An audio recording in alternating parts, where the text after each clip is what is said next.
All right, back at it again today. Uh,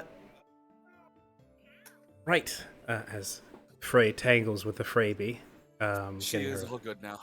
There you go. excellent, wonderful. We were discussing Star Wars, but now we discuss Simple Path.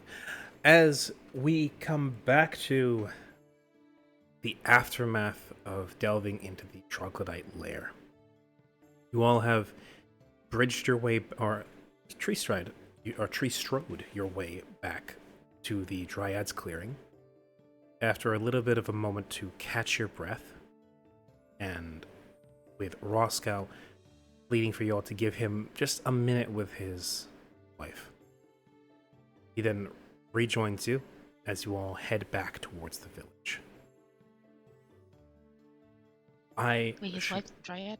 Yes, his wife is the Yes. Dryad. Yes. Oh, it makes sense now. As moment, as you all have come back from the ordeal that was dealing with the troglodytes, I will go about first introducing a lot of the a lot of the people you guys have managed to rescue. If you notice, in the folder Dramatis Personae, there's the tab for acquaintances, and then the subfolder for Strafsburg. Strafsburg, I should say. Yes. So I will slowly but surely introduce each of the people you guys saved from the cave. First of all, is that charming goblin. His name is Boris. Pretty good shot, if he actually has a weapon in hand. For now, he doesn't.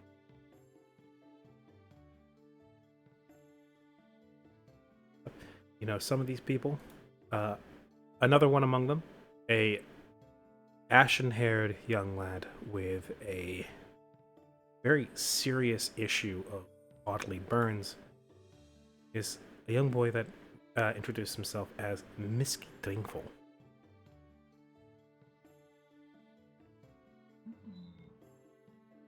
Haggard-looking elf who introduces himself as being a long-time campaigning companion and friend of Roscoe, is a man by the name of Pristinian Logue. He's been through a lot. Looks like it. He's been at this mercenary gig for about as long as Roscoe has, if not longer. Next in line is a young halfling woman and the town's apothecary and alchemist, one Aronia Octavia Flavinus.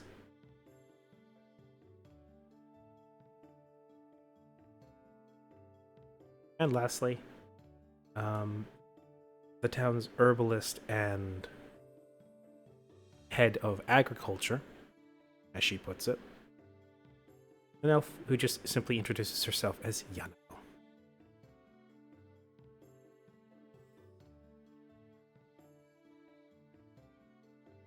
And these are the people that you valiant heroes have managed to bring back from the clutches of the troglodytes. Very good. As you all make your way back to the village,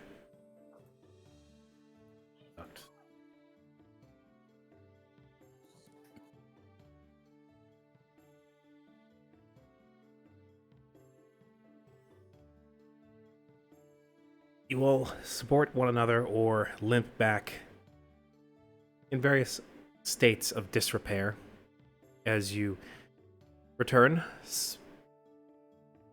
It's not exactly to a hero's welcome, but then again, there weren't a lot of people to receive you to begin with. But as you make your way back into the village, some of the folks begin to take notice, and it takes a few minutes, but eventually you're attracting something of a crowd. That's what seems to be just about the whole population of the village turns out to come meet you all. All in total, the full count comes to something like 30 people. This includes everybody you've met so far. As Roscoe, whether with the help of somebody else or simply on his own, supporting himself with the broken haft from his spear, hobbles his way back into the town, or hobbles his way to in front of the people, the townsfolk, and to not cheers, but definitely a lot of relieved looks. Says that, hey everybody, we're home. As more than a few people rush forward, greeting some of the folks that have returned. Some don't have anybody that meet them, but some do. In particular, those of you who are a little more astute or perceptive see that Pristinian is greeted by an older-looking human woman who he with his long, lanky legs, strides towards as she almost hobbles to try and meet him halfway, as they then embrace and kiss. Aww. As you guys have returned Pristinian to his wife.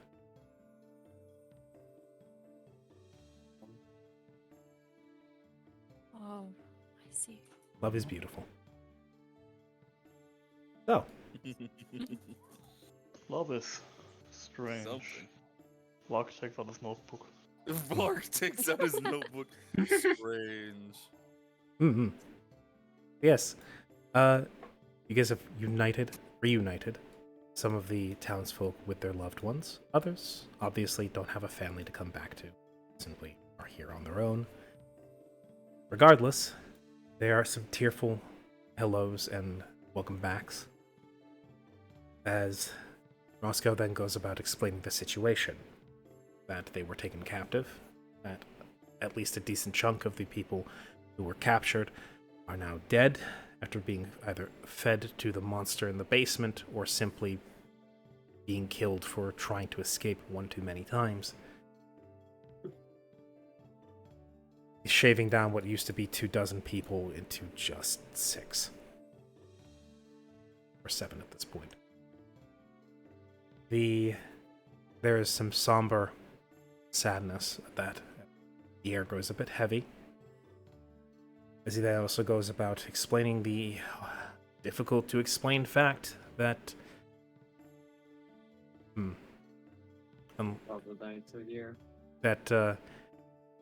see, here's the thing. None of the villagers ever actually saw one of these guys. Yeah, it's something I was planning to, because I realized that because they attacked at night. Yeah. They never knew what they were attacked by. Only those that were abducted knew. Yes. So that's why when I was going to try to take the chance and try to explain it myself and saying these creatures attacked us. However, you guys weren't the only ones that attacked. These guys were attacked and kidnapped as well, pointing to troglodytes, because in a way sense, it's not truthfully wrong, but also isn't a truth either. No, that is an outright lie. It is a bit of a lie, yes. If you want to do that, that's a bluff check. Like I said, I was. But Do you want to take the reins on this and ask? Oh boy, here we go with the village politics. It starts. Oh lord. I'll let Roscoe do this because truthfully, Roscoe is a man of brutal truth, so he's going to try and break this to them gently, but he's not going to lie about it. As he says, these young folks here managed to break through the troglodytes' hovel, killed pretty much all of their fighting force, cowed the rest, and then he kind of looks at this and goes, something else happened. Those that were left, as best as I can tell, all workers, civilians, surrendered. To which one of the people in the back calls out, "So what, you're taking them as prisoners?" And Roscoe kind of throws a glance back at the group, as if, like, with one eyebrow high, as if, well, are we? Slow head Um, turn towards Karia. Head turns to Kari. Karia, this is. If Well, side eyes Karya as it's a- well, says, it was- well, "Are we taking a prisoner or are we adopting?" They're your pets. Karia, You better decide. let me put it like this. Right now we're at a crossroads. Even if this is completely up to you, truthfully, but let it know you might have to lie for this. It's up to you, though.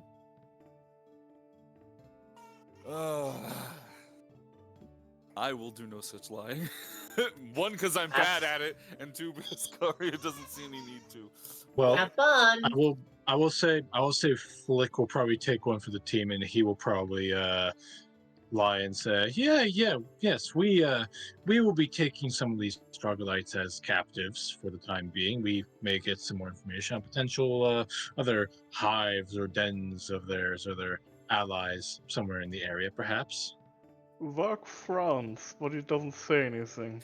I was actually going to speak up, but I had to mute because Addie is having a bad time. Hmm? So, Someone's tired. before I ask for a roll from Flick, Karia, do you speak up, or do you allow this lie to slip? I absolutely will speak up. I just need to. All right. I won't be needing that roll from you, Flick. Sorry. Yeah. That's all right. No problem. Let me just swap over to my phone as I go and prepare the baby.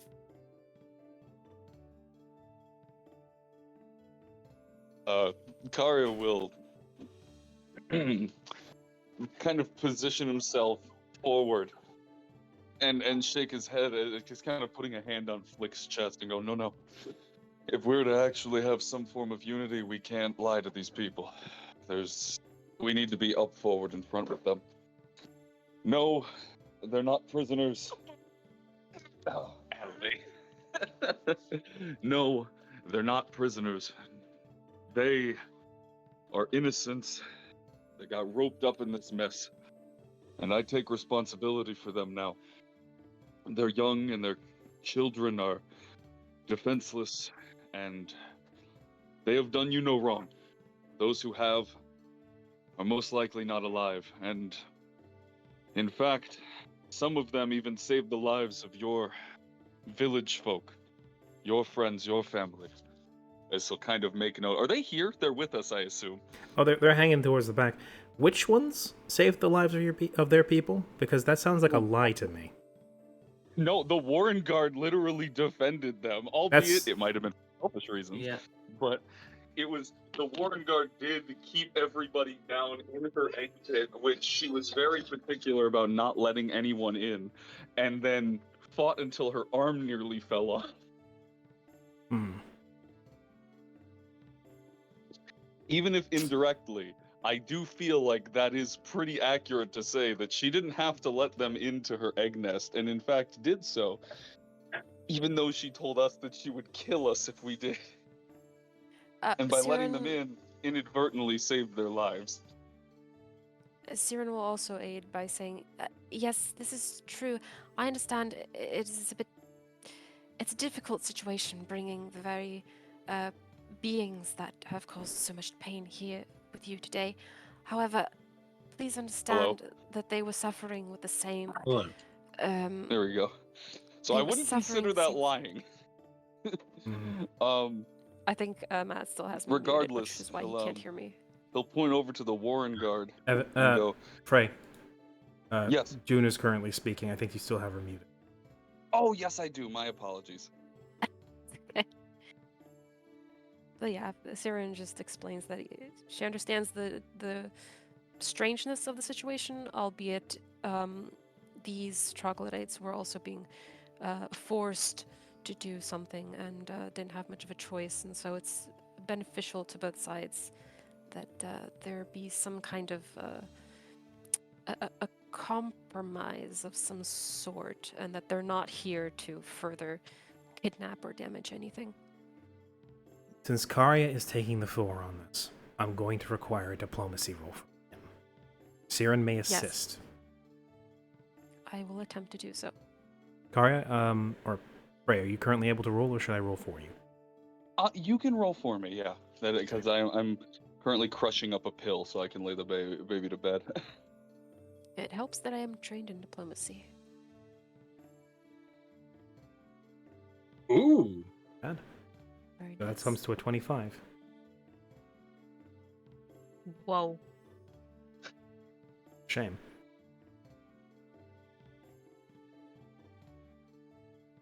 There is bubbling discontentment in the people, and even some of the people you rescued aren't looking entirely sure about this. And after a moment of some discussion among the townfolk, one dwarf in particular strides towards the front and says, "Roscoe, is this true?" You would have seen him in passing, going through the village, and a couple of you would even know him as being Mr. Slate, the man in charge of village planning and construction. Didn't he also shoot a crossbow at Mallory, or am I remembering Nope. it? Okay. I have never been shot at. If that were the case, we would have one less person. That was Old Man Twang, and that wasn't me. Yes. Yeah. Old Man Twang. Ah, there we go.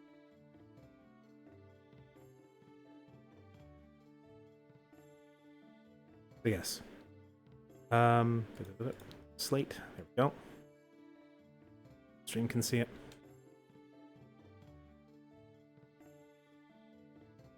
Roscoe kind of looks to his feet for a moment and says, "He's telling the truth. Though I myself still harbor some doubts, their hearts are in the right place." And then the dwarf cuts him off and, No. That's not what I meant. You're serious about this. He points towards the group, and also, by extension, the troglodytes behind them. We just got done. We're still being raided by these things. Up until now, we haven't even seen one of them. They tore half of our town apart, kidnapped, and according to you, fed most of those people to a monster. We are barely making it by. We have nothing to rebuild our town. We have barely any food to feed our people as it is. And now you want to bring more? And if not only that, but the civilians of the tribe that has been attacking us for months on end. And you think we're going to take this happily or even begrudgingly? You cannot be serious. I don't care if these people were innocent. The fact of the matter is, they are part of an enemy tribe, now defunct or not, and now you expect us to share living space and break bread with them? I'm not going to stand by this. Do what you wish. Dig a hole in the ground. Stick them there. I don't care. But I will not have a part of this. We're struggling as it is. He's just kind of... What about some sort of working arrangements? Perhaps they could aid you with some labor, and in return... He levels a scathing gaze at you and says, "What labor? Look around this town. Tell me what exactly needs to be done right now, and tell us where we can get the materials." Well, there's much to be done. Yes, I'm but sure with you what? can- I have no idea Well, these can't you things... salvage some wood from these? Oh yes, broken trees? the rotten, frozen, soaked wood that has been laying out for months with no varnish and no treatment. That stuff is barely good for firewood. Well, there is other cart. Yeah, hold on. I'll like to join in real quick. Well, for what it's worth, I know this isn't. No one's happy here, and I'm not going to try to make that be better. But back at their cave, there's lots of resources we can go back and get. not only that, but there's also the carts that we left from Roscoe's other group. Not Roscoe's other group, I apologize. Sergei's group. Yeah, Sergei's group. Yes, sir. Even assuming you're able to recover those and we can get started on some reconstruction efforts, we're still expecting that attack in 2 weeks. And you want the people of the tribe that are going to attack us soon here with us in our homes. Because they will not attack. And you can give me your word on this, and only your word. The blood that coats our very armor is from the chief and his minions. So let me get this straight. You want me to, on your word alone, and on the blood you have spilled, using logic that more befits them than us, trust that these things will not attack us. I will not have a part in this. He just throws up his hand and goes, you all may do what you wish. Anybody who doesn't want party to this, follow me. Have we not helped you No, these you last haven't. few weeks? No, you have not. You've sat in a abandoned building for a week, then went traipsing off into the woods, and came back with a sixth of the people we have lost. You've not exactly got an army with you. It's unfortunate we couldn't have brought back and saved more, but it's only because we couldn't. And that is exactly the point. I have We no doubt brought that your back I have no people at doubt the very that your least. intentions Could are have brought good, back nothing. but I do not believe for a second that this is a good idea. As I say, you may carry on as you wish, but you may not have access to my stores, and I will be working on keeping my people safe. I am not taking this risk. I understand what ends you are trying to go towards, but I cannot, in good conscience, be part of this. I have a family to take care of. What little left I have of it. I have what little left of people to take care of. I built this fucking town from the ground up. And I have to watch it all get razed to the ground, bit by bit by bit. And now a group of young upstarts who come in here, stay for a few days, go out and come back with a crippled leader and a few misfits who are lucky enough to survive. And I'm supposed to believe that this is enough. May I say something? May I speak up? She gazes at the leader, or the one speaking. This is a free town, please. I get you're upset. I do. However, let's think about this. Yes, we're new here. Yes, we, in your eyes, haven't done much. Yes, we brought back issues. However, look, Roscow's back. Of all the people that we could have saved more. Yes, I get that. But that's only because we got here late. Did you guys know did you know where they were holed up? Did you plan to go save them? No. We did. Sure, that isn't exactly a good counter argument to, or an argument to be had, but still the point stands, we did save people. We risked our lives to save people. Once we heard that you were being attacked, we went out to look for a trail, a lead of anything that we could do to help stop this attacking. And from our side we did stop it. Sure, there's enemies coming that we could not have stopped because by the time we got there, they were gone. Yes, we brought back some of those enemies who are a part of this. Yes, we brought back some troglodytes that are also, they still are a part of the troglodyte faction. However, much like people, you can be a part of the same race while also being bad people. Just because there's bad apples in the bunch doesn't mean the bunch is ruined. Sorry, Give me a diplomacy. Alrighty. Oh boy. Where's my sheet at? Oh my. God damn it. I'm contemplating if I can potentially help in any way, but I don't think that even a +2 there would really do much. Yeah. Eh, my, hey, every little bit helps. That's true. Somebody else like to try and assist. I I am trained in diplomacy, but I already helped Kari. I don't know if You there's can try like a as well. limitation. If this is a new section Okay. of the discussion, you may try as well. Okay, wait, So hold on, then why- may I like why is it- touch the back of Chaika, like with my hand on her back, cast guidance on her, and in addition help with the diplomacy check of my own You to may. her?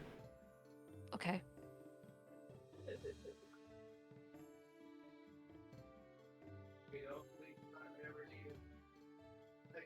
thought the Siren also rolled for me. Oh, Oh. Siren, you're a little too focused on casting the spell to actually get any proper words out. well, at Fuck. least guidance helps. That's a +1 on that.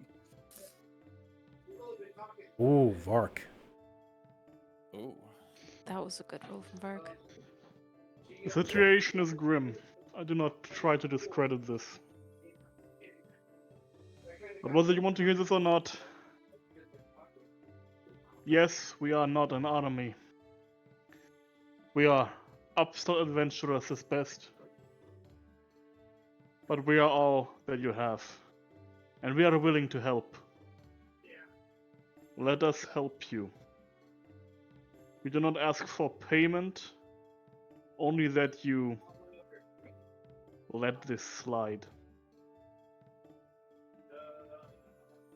The dwarf, who very quickly was having a few of the townsfolk gather behind him and was getting ready to just leave, stops as... Aiko, your words, while impassioned, came out a little too hot. And you could very quickly did. see the dwarf becoming pissed off with you. It happens. Siren tries her best to try and intercede, but perhaps it's the withering gaze from the dwarf that gives her pause. Vark, though, steps forward, cuts through what was very rapidly degenerating into babble, and slices through it with cold logic, as is his specialty. As he carves through the conversation, asserts himself, and states, laconically but truthfully, the state of things.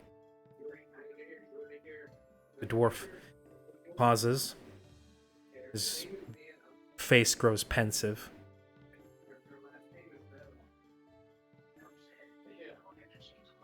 You're right, fortunately.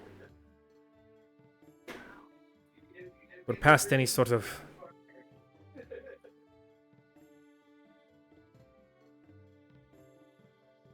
Sorry about that, I thought my mic was muted. Yeah, you got a little bit of background noise. As his expression is racked in thought as he says, "You're right. I hate it, but you're right. Just I'm so sick of the sieges. I know if indeed I can trust your word, and the fact that you brought Roscoe back with you and he's confirming it just gives me no reason to doubt. Still have no idea what we're expecting in the attack. You have brought back these troglodytes. At least we know the shape of our enemy now. My doubt comes in the fact that I still can't trust that these things act in peace. You are housing them behind our lines, inside our village. Allow me to finish. You are housing them behind our lines. Or you wish to, at least. We are low on food. We barely have enough to make ends meet as it is. The state of the town is in shambles, even with those slapdash reinforcements you did before you left. The traps gotten us a little bit more food, but we've had to try to reset them. Some of them are a little too lethal to do so. the very least, animals are coming back to the area. I don't know what exactly happened there, but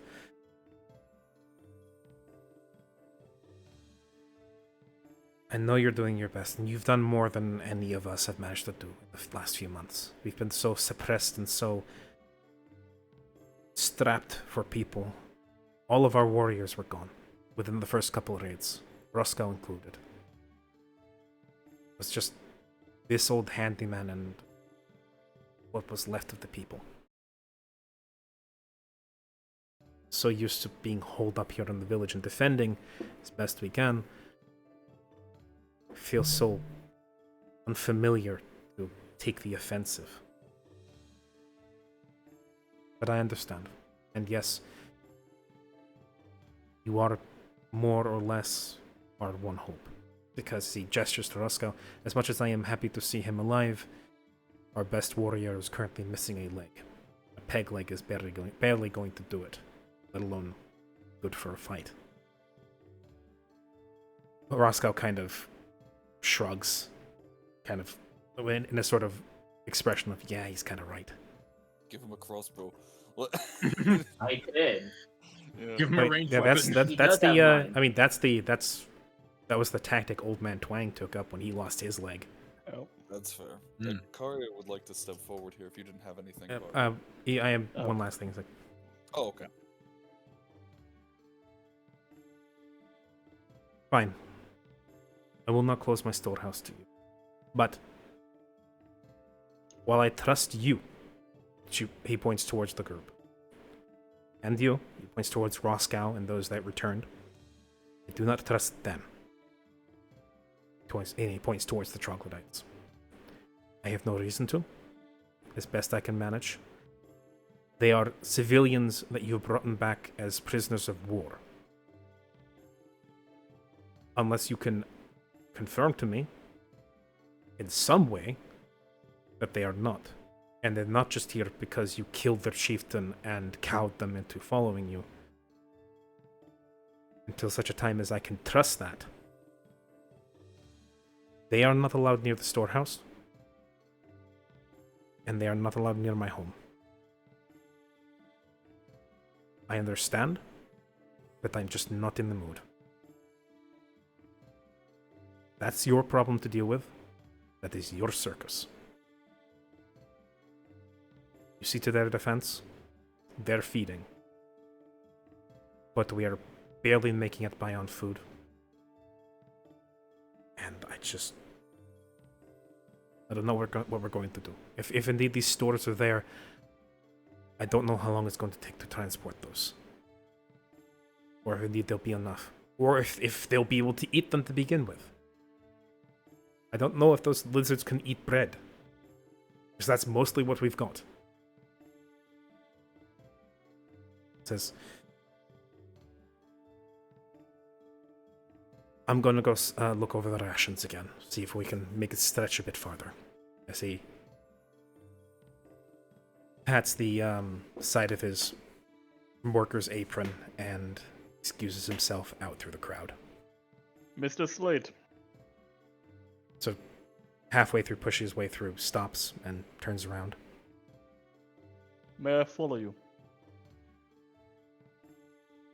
Closes his eyes. Seems to take a deep breath through his nose. Then nods. Come along, lad. Turn to the group. Nod. Excuse me for a moment. I will be back on. No Thank follows. you, Vark. Of course. And thank you very Of much, course. sir, for understanding. If it helps, I don't think you'll have to stretch the rations out much longer.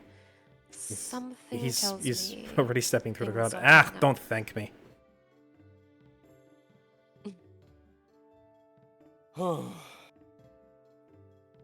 Not too hot-headed.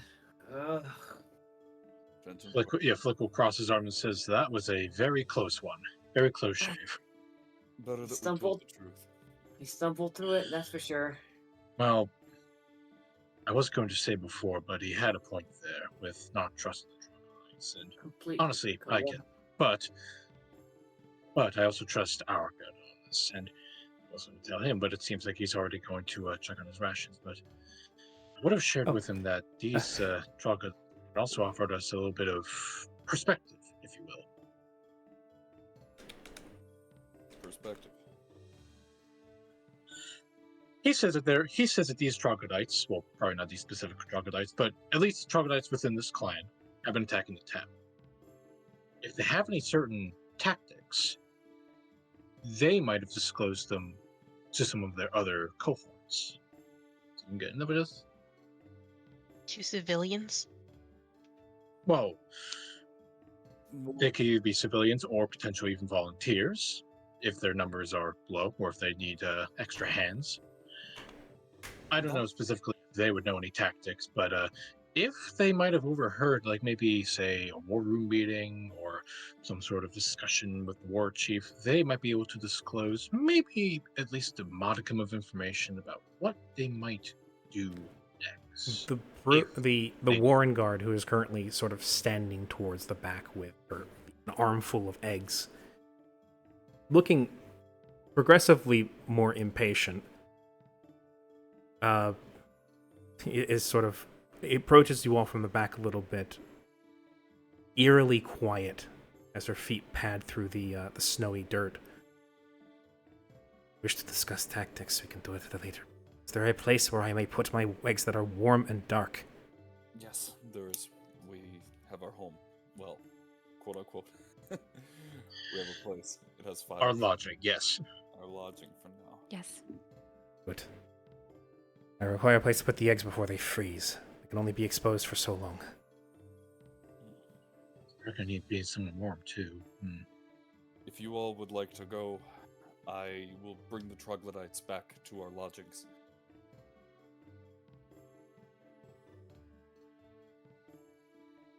Yes. There is still some tension in the air of the village, but some of the townsfolk slowly begin to disseminate. Others head back towards, follow Demetrius as he goes towards the village storehouse. Vark and Toe now. So Vark intends to follow and to speak to Demetrius. Kari intends to get the troglodytes settled. What do the rest of the group wish to do? Siren would like to go over once more over the people that were rescued and brought back to the village, and also anyone in the village to see if anyone else needs any like medicinal healing or magical healing of any kind. Okay. Just making sure we're not missing anything. Well, the village as it is, most people seem hale and hearty, though the people you brought back from the Troglodyte Cave are most certainly a little bit banged up. Most of the stuff is stuff that'll recover with a good night's rest, though they could definitely do with a bath, considering the filth that was in that cave, and what might have gotten into their wounds. Unfortunately, Roscow's leg is beyond saving. Do not have the magic that would be required for putting that right. For the time being, he's going to have to live with a prosthetic, which is unfortunate, but he is still alive. Actually, That's Yeah. not a prosthetic, that's just a fucking stick yeah, like on the bones. side of the leg. Yeah. Actually, can I go and attempt to make prosthetic? It's definitely something that I've not done before. But You can attempt to. You know, actually, I'm not sure if it would matter, but the one thing I can do is, would that be considered armor? Because I'm proficient in armor smithing. wanna help Technically, me, buddy? technically making prosthetics is a whole separate craft. Okay, It's a whole different thing. You're making limbs out of raw materials, and depending on how complex you want to be, possibly with articulation, that's like you can apply some of the elements of armor and weapon making to it, but really that's just Just you could potentially you could put carpentry to it, or you could put metal working to it, but Hold on, you guys I- you guys are specifically proficient in armor and weaponsmithing. Yeah. all right, Roscoe, we got you. Hands him a We- wooden peg with a sword tied to it. Takes one step, it sinks into the dirt, and now I can't walk anymore. Thanks, guys. I'm slightly leaning to one side, and I can't get the leg out of the dirt. One problem at a time. Yes. For the time being, he'll be just fine with a cane until such time as a proper prosthetic can be made. He says, well, regardless of the fact, when the defense happens, I'm probably going to be sat in a window with a crossbow anyway. The peg leg will just be for if I need to run. So yeah, he excuses himself and says, I have some explaining to do to my daughter. First things first, I'm gonna get some snow, and I'm gonna boil it, and then I'm gonna cool it, and we're cleaning these nasty troglodytes. I'm just taking control. I'm just cleaning the troglodytes because they reek. I mean, yeah, I would- that's actually one of the natural abilities of troglodytes is they have the stench ability. Yeah, no, that's... So Oh boy. it's the thing. They smell regardless of if you wash them because it's a naturally produced phenomenon. Great. Yeah. Well, So you're probably going to want to have them housed in a separate building. yeah. Segregation. Woo! Yes, Yeah. segregation by race. That's Oh, it's just no. yep. no. Oh Hold on, boy, I'm you got there finding real something, quick. hold on. So no, actually, even if I'm German, I can't make a joke. Jesus. I can. Please don't. Not on stream. You make it separately in a VC or like in a text chat where nobody will Very see it fair. and it won't see the light of Very, day. very fair, very fair. Hold on. Since I can't find a good reference image, I'm gonna essentially draw something. Wait, anyway, moving swiftly past that point, you go about rinsing off the worst of the filth by basically more or less getting some of the smaller all the smaller troglodytes to take a snow bath basically, which is not an uncommon concept to them, though it is begrudgingly done because you are the chieftain. But they do roll around the snow a little bit, sort of shake it off, and then the Warren guard with her armful of eggs looks around, sort of sniffs at the air a bit, follows it towards this building, sniffs at it, nods, and then glances around, sees that a lot more of the people tend to congregate around this side of the village. Around this side of the village. And so decides to go into this building here. Which one? Which one did they go into? Oh, Okay. that one. Oh, I was saying, oh no, they're going towards people. Oh no. No. Is this she- our place, out of curiosity? Which one? This Yeah, right that's here. your place, yeah. Okay, Oh, so okay. this, So this she- little she- area has by- become our little hub, By basically. scent, she has recognized that this is your guys' dwelling place. And goes into here. After which she then, in some sibilant draconic, orders some of the workers to get to work, and they begin ripping up some of the floorboards and digging into the earth. Understandable. Well, alright. It's okay, you can make a staircase at some point later, maybe. Who knows? That's true, that's true. But yes, they get to work on making a sort of slapdash warren for the time being. She sets the eggs down in a corner where she takes some ripped up bedding, old and dusty, and makes a small nest out of it. Puts the eggs down into it, and then sort of what do you call it? Nursing the still pretty mutilated arm she has. Sits down, cross-legged, and her head kind of sinks down until her flat crocodilian head kind of almost rests against her chest. As she then seems to drift off, sat down directly in front of the small nest she made in. Since I'm basically overseeing them, I guess I have to ask, how many are left now? Like, there are no Well, warriors, I assume. Warriors are all dead. The priests are all dead. All you got left is a bunch of miners, a bunch of workers, hatchlings, and one one smaller, dark-scaled one who, if addressed, will introduce himself as being the troglodyte foreman, the one who was in charge of the, you call it, or their overseer, the one who was in charge of overseeing work in the expansion of the caves. This charming little fellow. Ah, Oh, delightful. Ah, Very charming. I forget why the villagers are so distrustful of Very. these things. Yeah. Look at that smile. It's such a He's a open, friendly little guy. friendly smile. just a little guy. All that Oh, it's red, definitely all that open. red. That's red velvet Strawberry cake. jam. It's strawberry jam, Yeah. exactly. It's totally Strawberry not residue from the intestines of one of their loved ones that was hauled off and fed to the tribe. That's okay. You know, the weaker the Eh, stronger. unlucky. That's all it is. Unlucky. Yeah, yeah, Frey, make sure you never say that in front of any of the people here. No, I know. Yeah. So yes, that charming fellow introduced. He is the overseer, the one who's in charge of making sure everybody in the tribe is motivated and working, and that is backed up by the fact that he is on his belt both a club and a whip. Oh, good. Though neither of them are in deployment at the moment, as the collection of smaller troglodytes that are left are currently feverishly digging at the ground, getting to work on a brand new cave home. Good.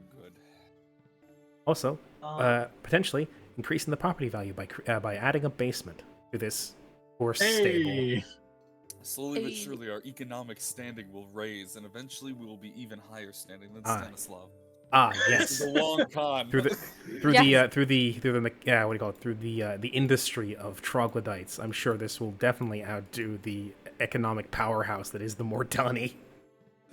hey, Redistribute the baby vampire steps, wealth. Baby steps. Redistribute the vampire Trickle wealth. down economics. Yeah, trickle down. Oh no, we're doing. No, you Reaganomics. Oh, no. Siren, you see, Stanislav does redistribute his wealth. If for a small fee you join his company, he will pass along product to you, which you can then pay, and also give you a stipend if you manage to recruit others. I Oh, see. please, not this shit again. Oh no. So if I recruit 2 people under me, and each of those people recruit 2 more under them, Eventually, We you'll can be able to get break somewhere. even. All you need Yeah. to do is Top of the recruit triangle. 20 people. You'll be able to Wonderful. buy that pink Lamborghini you've been dreaming about. Oh my ah god. yes, pink Troglodyte Lamborghini. will be the new universal unit. Yes. Rather than horsepower, will be troglodyte power. Oh, God damn. Beautiful. I love it. We're developing an industry. This can Dude, only yeah, go this well. is- I can't wait till we get the we get the fucking factories up for troglodyte labor. Hey, no. We do No. monk labor here. We do homunculus labor here. Good. Either way, Gotta well, get that shit working being first. said- yeah, Shut that up. being said, I will I will leave them to their devices. I suppose there's nothing much else I can do. So, Hmm. yeah, I don't think that anyone of them would know about Did- how many are coming. Also, Jules, that drawing you sent me, Very simple. Very. turn it Yeah, 90 no. degrees. 90 degrees. Very, very important. Turn it 90 degrees. Among us. Yeah. Now you see what I saw. Anyway.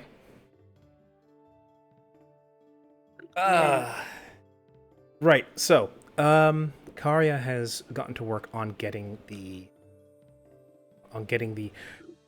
troglodytes situated and settled. The Warren Mother has picked out a spot that is a little further away from people.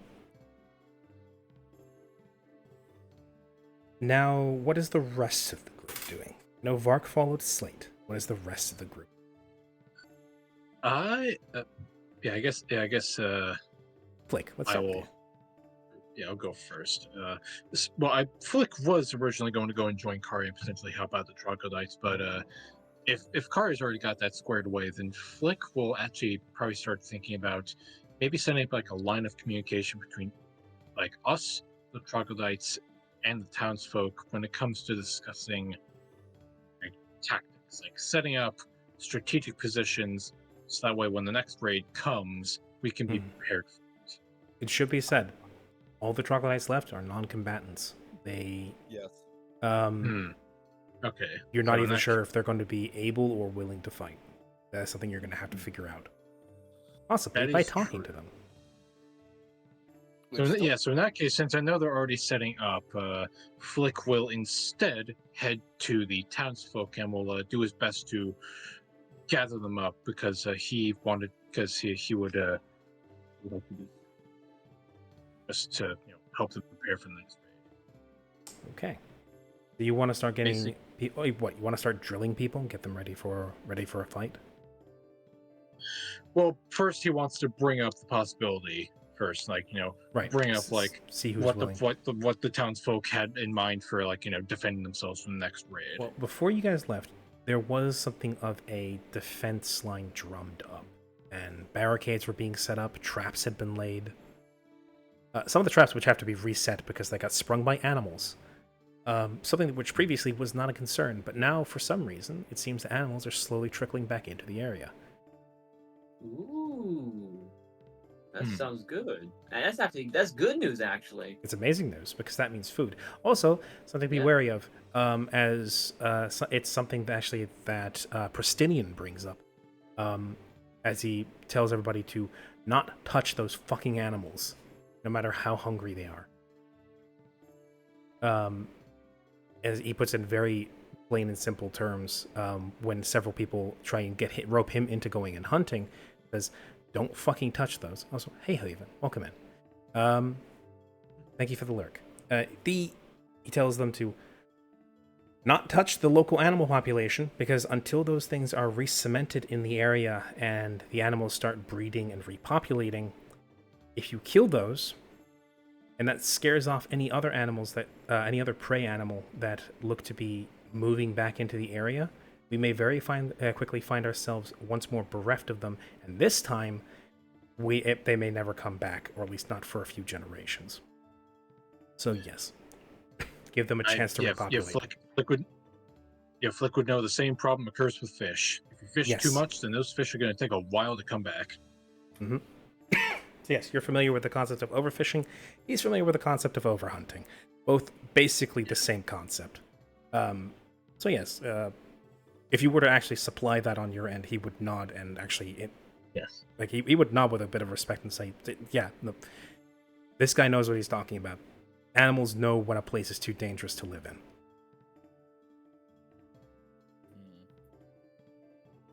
So yeah.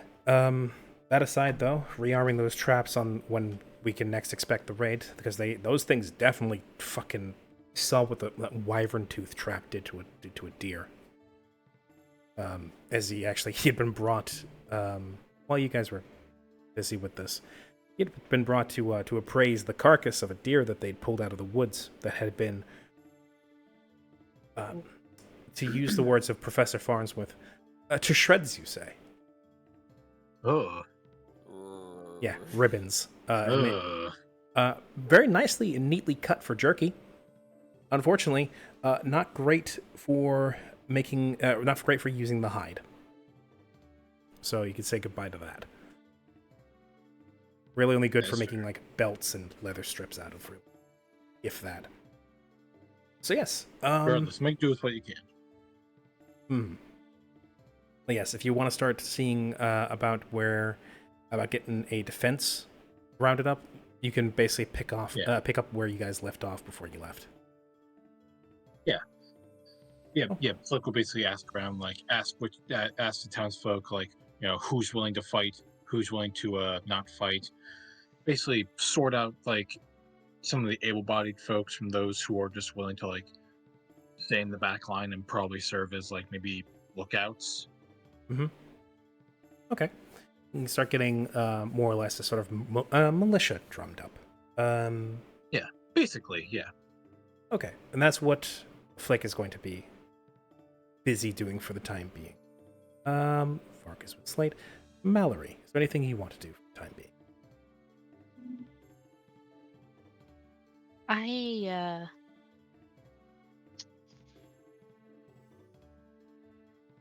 am not quite sure right now. Because initially I wanted to converse with the brood mother about like their strategies and whatever, but I don't speak the language. You have. Well, Hmm. if I speak the language and I'm literally in there right now, so I am Mhm. happy to translate because once she's done, I'm definitely going to be asking how many warriors are there? Is there a way that they will stop their attack when they understand that I took over? This, that, and everything, but she's napping. Okay, then yeah, Well, I'll wait for that. All right, could I get a sense motive from you, since you're actually looking Oh! at her? Yeah, for sure. Not great at those, but Your I'll boy give sense it motive. a shot, and that is a nat one. Oh no! She's out like a light. Yes. And I'll be making my way toward that toward Karya and the brood mother just in case. Okay. She EP. The EP. Could I get a sense motive from Mallory then, since he walks in? Okay, I need to check what the if my sense. Should be okay, considering you're an Inquisitor. I suppose that yours is far better than mine. Yeah. Karya nature Uh, no.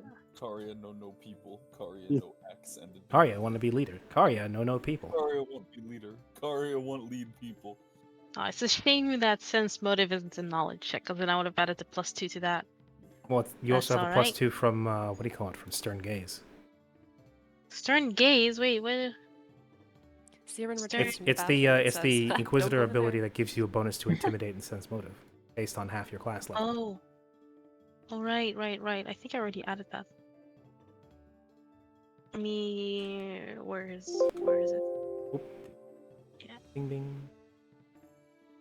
It's 1 plus 1 rank plus 3, which was.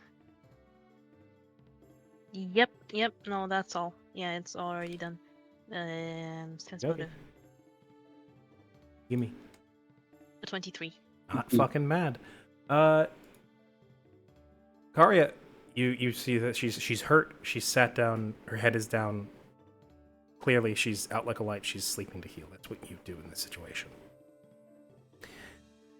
Mallory, you come in. You see Karya sort of overseeing the scrabbling of the smaller troglodytes and the big one in the corner.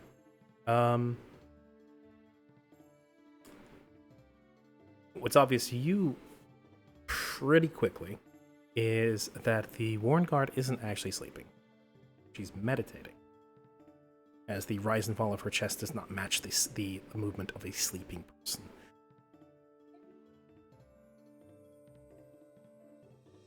Arya, go wake her up.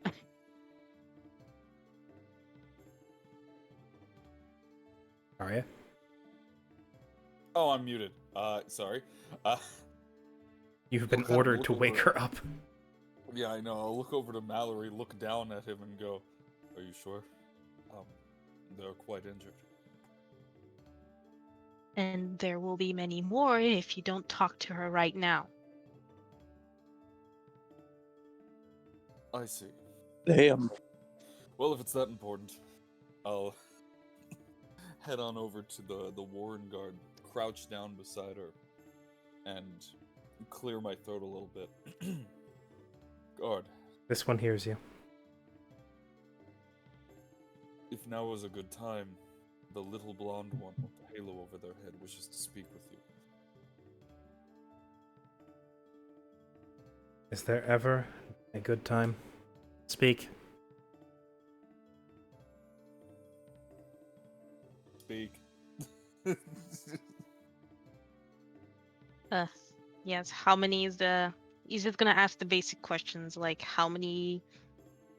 Like what the strategies are, the typical strategies of troglodytes, how many their group is, and whatnot, just general information on the enemy that they're dealing with. The Warren Guard. Thanks for the look, Pedro. It kind of cants her head backwards.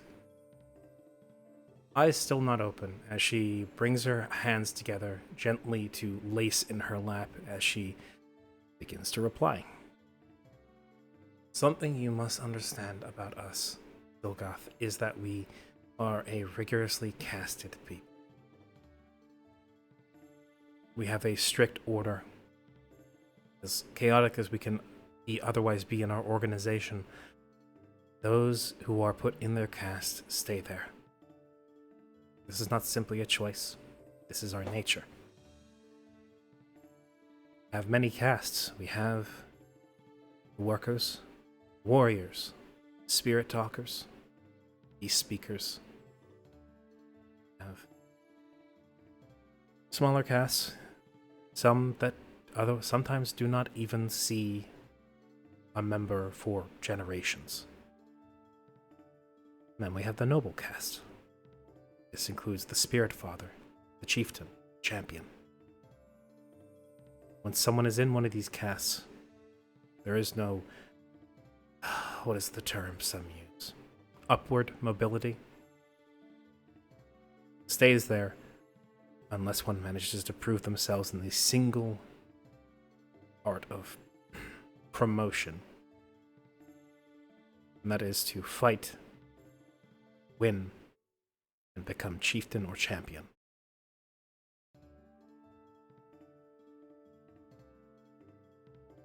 I say this so that I can clarify,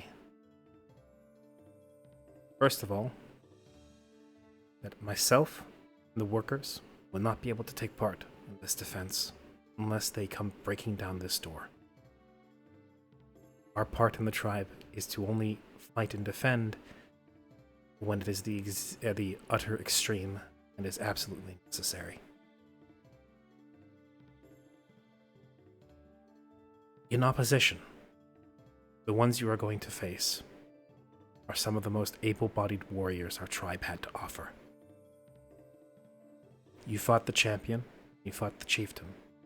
Or, well, I saw him leave, though it would appear you did not fight him. Rather, he abdicated, as is sometimes the way, particularly for those that are growing old and do not wish to fight any longer. I could already tell from speaking to him a few times that he grew weary of the position. He thought the tribe had no direction any longer. The champion was much of the same mind, though he wished to go out in a blaze of glory, rather than age out. The two you are going to face, I say two. The ones you're going to face are those which held aspirations for that throne. They are two of the most powerful warriors that the tribe had to offer, and they are leading the main body of the warriors and hunters of the tribe. The cave was much emptier than usual, dropped in.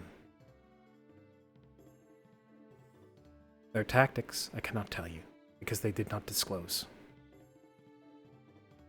But I know that among them, they favor... One of them favors shock and awe, the other favors surprise. I can't tell you how many they have in tow, as I myself have no capability for numbers. But it is more than what you face in the cave. You came in when most of the warriors were out. So I would be ready for a full defense.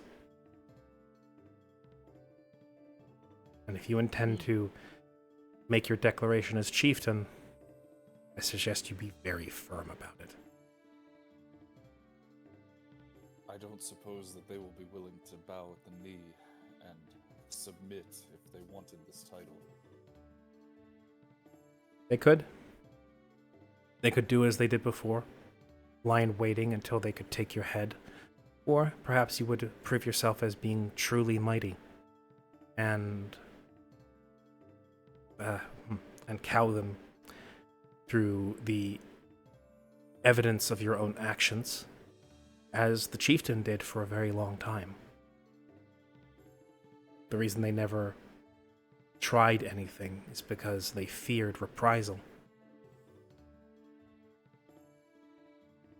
And what of the little warriors, those who follow them, would they listen? I If it is a battle of truthfully do two- not know. Some may be loyal to them, some not. Well, I will offer them the same chance I offered the others. A chance to stand down, and if they don't... Then they will have made their choice. Exactly. I'll relay this information to Mallory. The fact that they really don't have much strategy aside from the one being the shock on glory hungry barbarian type, and the other one relying more on stealth, all that. I see. And also that they might listen to reason, but they might not. In fact, I would bank on them not. Well, I think the shock and awe type would be fairly easy to deal with. We would simply need to cause them to it'll cause them to tunnel vision, set their goal in sight directly in front of them, lead them to lose sight of everything else. Simple traps, fairly hidden, would probably work. The one that prefers to stay hidden, however, Is the one I would like you to focus on. very well. And is there any means that I'm not permitted to use? I'm giving them a simple choice. They can submit to the crown, as it were, as he raises his hands as a quote. And if they acknowledge my strength as both champion and chieftain, king, whatever it is, he looks down, still deciding on a title, then they will live and they will serve, and perhaps, in time, this village may have more protection. But I don't believe that it will be so easy. If they do not submit, and their warriors intend the march, and there is no method that I will restrict you from using. Very well. Right. By the way, it's a very good thing you spoke to her. Oh? She was the only person who had any clue of what you guys were facing. That's good. I figured the workers didn't. No, they would have had no fucking clue. Like the Warren Guard has a position of respect in the clan, and the chieftain and the champion would occasionally counsel with her, because despite everything and how uneducated she is to a degree wise and old and matronly, and so is something of a feminine presence within an otherwise incredibly brutal tribe. And as such, she was sometimes part of the war councils, if only so she knew what she would potentially have to defend the home against.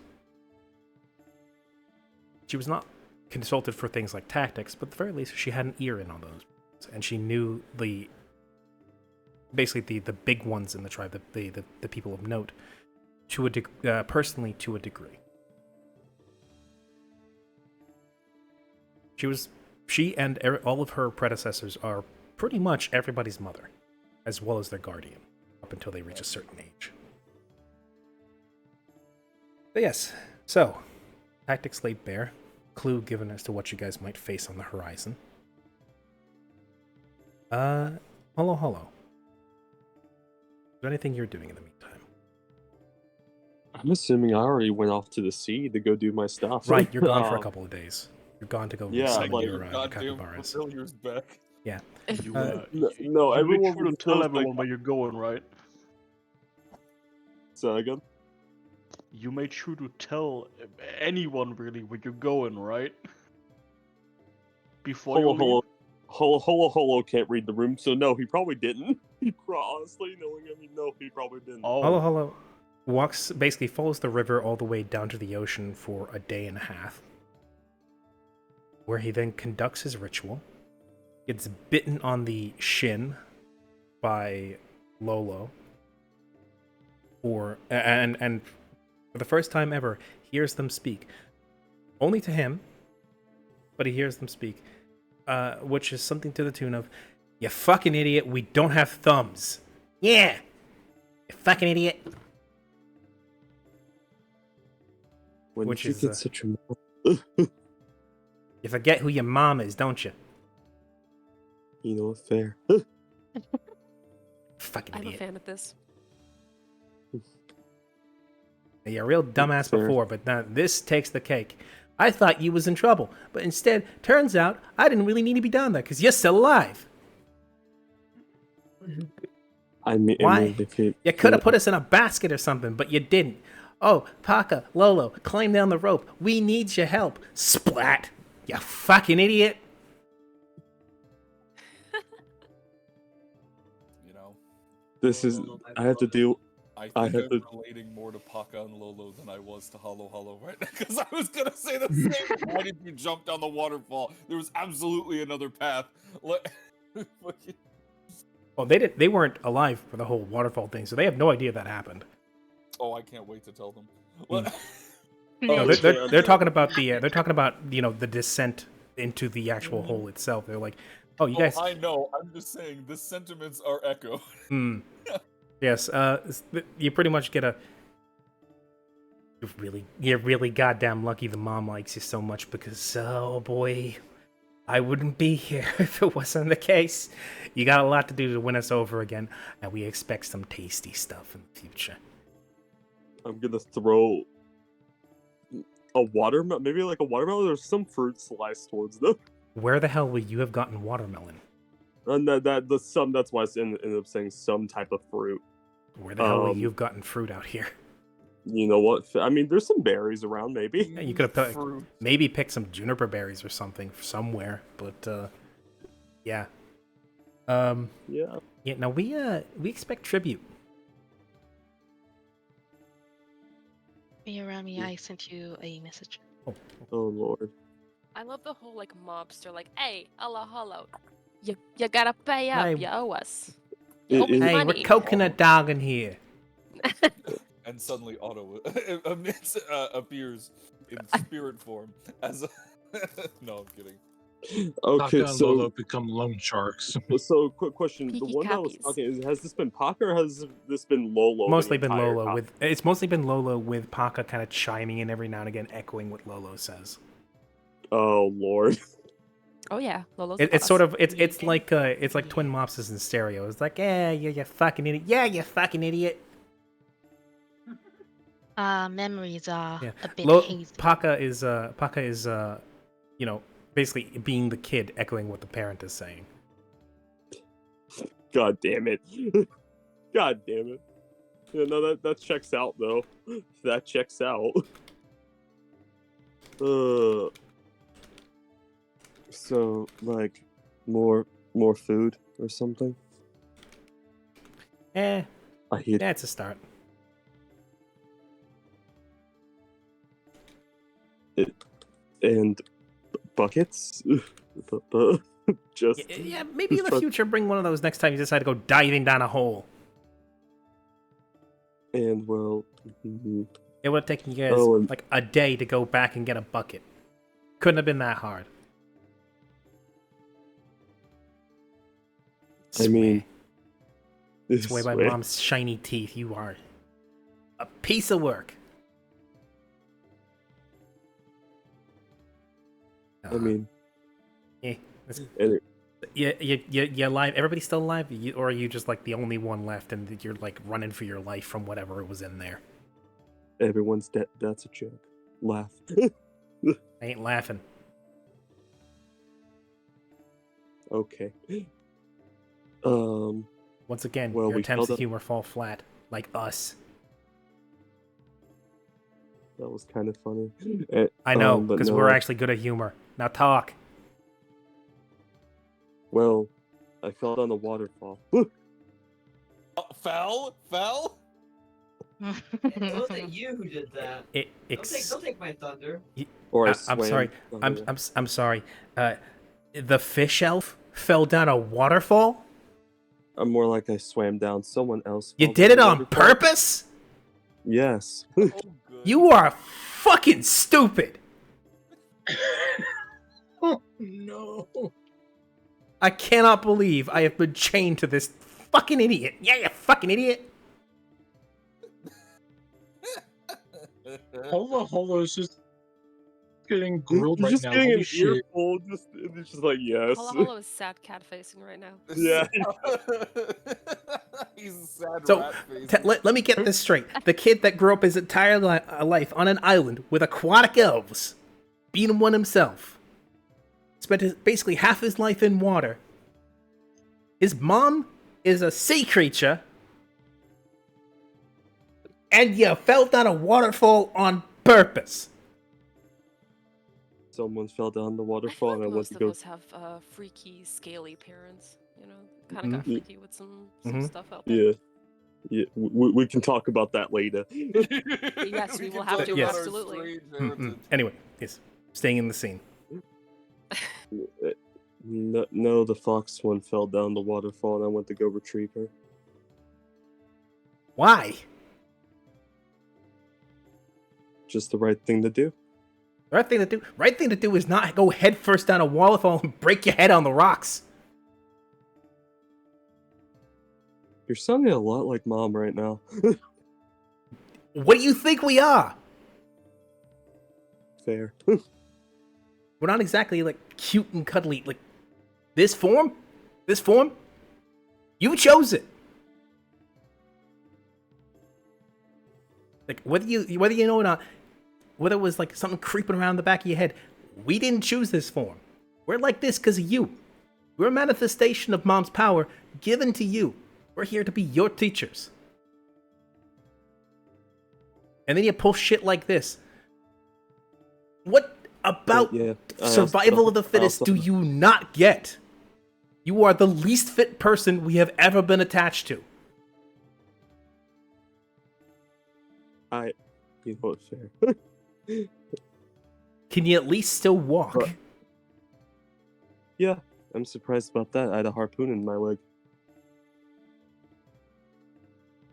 Well, actually, But it's okay. that might explain a little bit why you went over the edge. I can take that now. Don't correct that, because it's the only thing that's keeping me sane at the moment. Since you can walk, get walking. We're going back. And you can explain on the way. So yes, I had a harpoon in my leg. I bit the guy's throat out though. Well, fuck, didn't fucking taste right too you good. did. Yeah. The only way to respond to that bullshit, fishers can go fucking die. I swear to God. It didn't taste too good though. I don't. Yeah, considering how much that fucking hole stank, I believe you. Yeah. And with that, How many days? it'll take you walking another should day I and a do? half to get back, so 3 in total. So I'm just And the holding entire them. way back. Oh no, they'll trot Lola after was you. like, I brought you into this world. I could take you out of it. Yes, the Oh, God. they'll I'm trot scared, alongside. They'll trot alongside you. It takes you guys. It takes a total of 3 days for the whole trip. And Oh God. you fill Paco and Lolo in on the time. They give you a good grilling, but at the same time, at the very least, they say, "Well, at least you're still alive." And Mom would have given us a real would have put us on the barbecue spit if she found out that we'd neglected our duties. Neglected our duties. We would have been fucking dead. Duty. We went sleeping with the fishes, don't you know? Because that's where we all sleep. That's where we originally slept, because we would have been back home. Not with you. Ah! Anyway, Ah. Sarah, what are you Yes. doing in the meantime? You said you were looking around for people who are potentially wounded, and there are some people who could, like some of the released prisoners who could definitely do with, like, a disinfection in their wounds. Yeah, I was gonna say that Siren is just because, like you said, most of this stuff is gonna be a kind of cure with the heal over a long rest, but she's gonna tend to the more like serious wounds, like help to prevent infections or disinfect something that could already start getting infected. She's gonna help wrap up Raskow's leg so it can be properly fitted for a prosthetic. Okay. Sew up, like put stitches on anything that needs stitches and. Yeah, give me a few Just heal kinda- checks. Yeah. Okay. I'd say 3. Gotcha.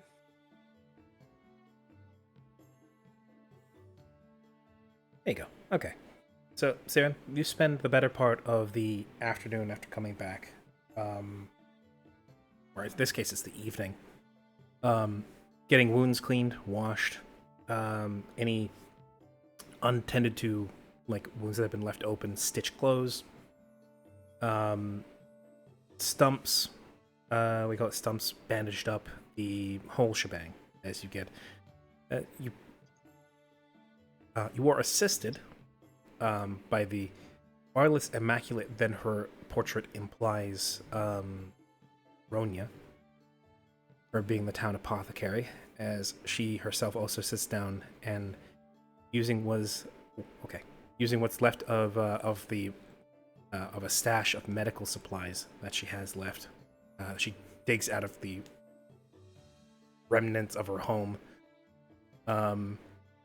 gets to work doing the same as you both kind of together set up a sort of impromptu first aid station. Okay, yeah. And she's also gonna like brew a little bit of tea and just give some to the seriously wounded that she's tended to. She's also gonna go check up on the warden's, like how the warden is doing, like how her eggs are, if they're all right. And once verifying that, she's gonna go find Mallory. Is it to prevent me from committing war crimes or what? Who knows? No. But the Siren. the people who you brew the tea for take it gratefully. It helps to soothe their otherwise ragged nerves. That's the intention. And the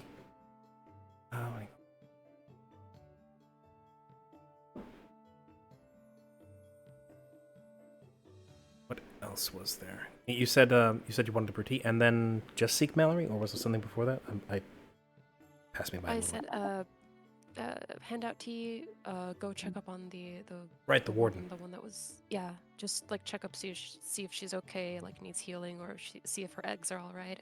Well, like properly heated and stuff. Well, she seems to be working on keeping them warm, situated into a corner.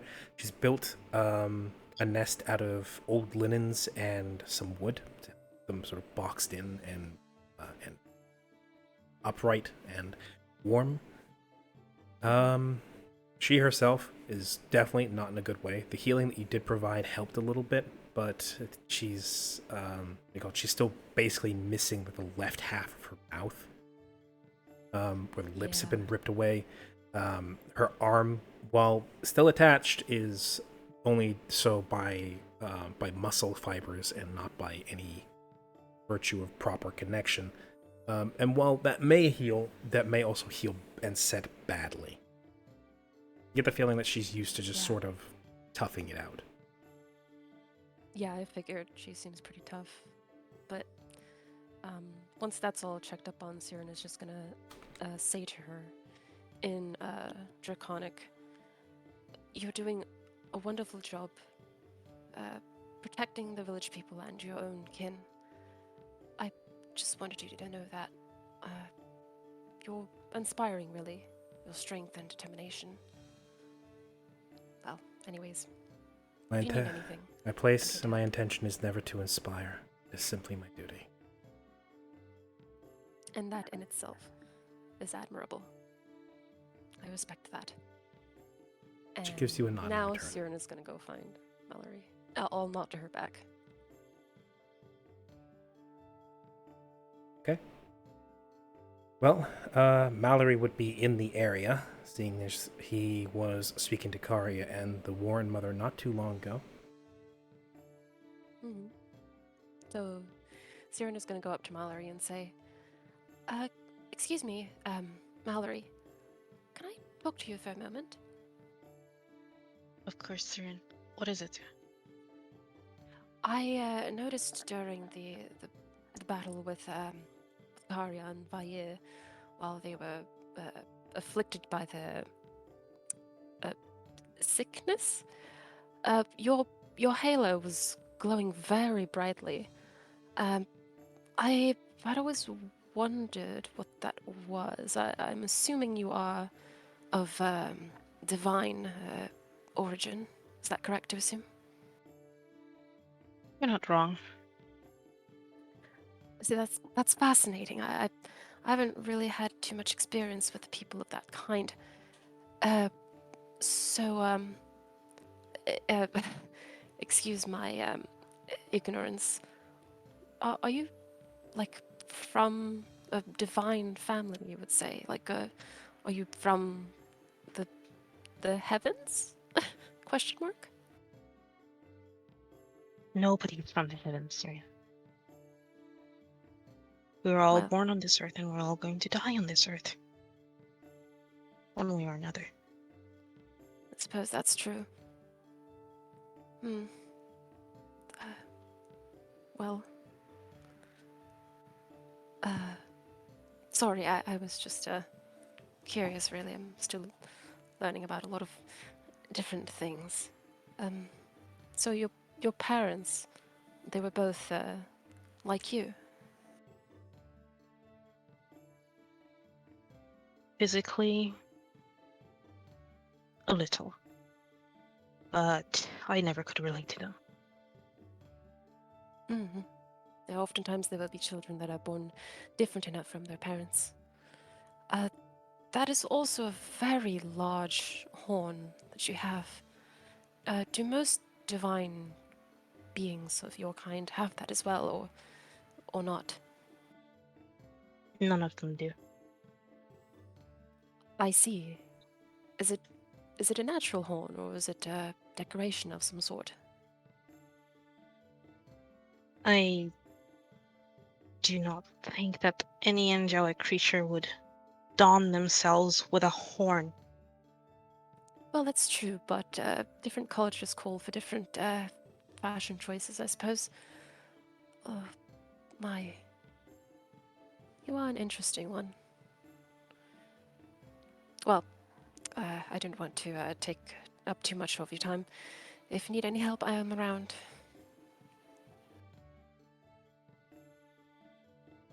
Okay. That little exchange having happened. Last in line. Aiko, what are you doing in the meantime? Well, since we're in the near future, things are gonna fight. Since can I see? Can I go around the town essentially seeing if I were to offer people crossbows, if they would help fight us, help fight not fight Don't us, fight but us. fight with Oh, us. Yes, we hunger for the blood of innocence. Hey guys, And, want to rebel? What a mutiny? Hey, a lot more houses just opened up. Ah, yes, Look Flick. safe. Isn't that the sweetest irony? Hey guys, want a mutiny? I know a lot about mutinying. essentially, I'm offering if I make crossbows, would people be willing to use them to help defend this place? Even better, if you're willing to do that, Old Man Twang is willing to teach people. Like, if you put weapons in hands, I will personally teach everybody in this village how to put a bolt between somebody's eyes within 2 weeks. Phalanx formation. Yeah, that would Phalanx also make sense formation, we considering don't have Flick enough is shields and spears for that shit. Spears are easy to make. Spears Do are you easy to have- make. do you Like, have- do you fucking have wood? Phalanx shields? Not so much. All right. And plus, we're also probably working with limited materials. So, Got a lot of wood to work Yeah. with, not a lot of metal. yeah, that's why probably, to be fair with crossbow, you only really need the I don't know the technical term for the crossbow, but really you only need really only need the bow part of the crossbow to be metal. But Oh, you mean the arms? yeah, the Yeah. arms, that's it. That's about the only bit that really needs to be metallic. Hmm. So. At the very least, needs to be reinforced with metal. There are plenty of crossbows that have Yeah. wood, but they don't have the same that are made of wood, and with like the tips of the arms and the base of the arms are reinforced with metal. They wear out a bit faster, but they have roughly the same draw strength. But yes, no, if you're able to make crossbows and put them in hands, people are willing to fight. Alright, so I'm guessing I roll a few craft checks. Yeah. Speaking of which, actually, pretty soon, unless people want to say something otherwise, we're gonna start accelerating the days passing a little. I was about, I would. I was about to I go. ask, does Holo Holo arrive back in the town? He does eventually. This is the part of the whole like acceleration thing to start making things move along a bit quicker. Before I do that, though, and Drafty, thank you very much. Very nice. How many checks? I'll get to you with that in a second. Mark, finally getting back to you. All good. You have followed Slate to the warehouse, where also a few other people have followed him. As I don't know, do you say anything as you follow him?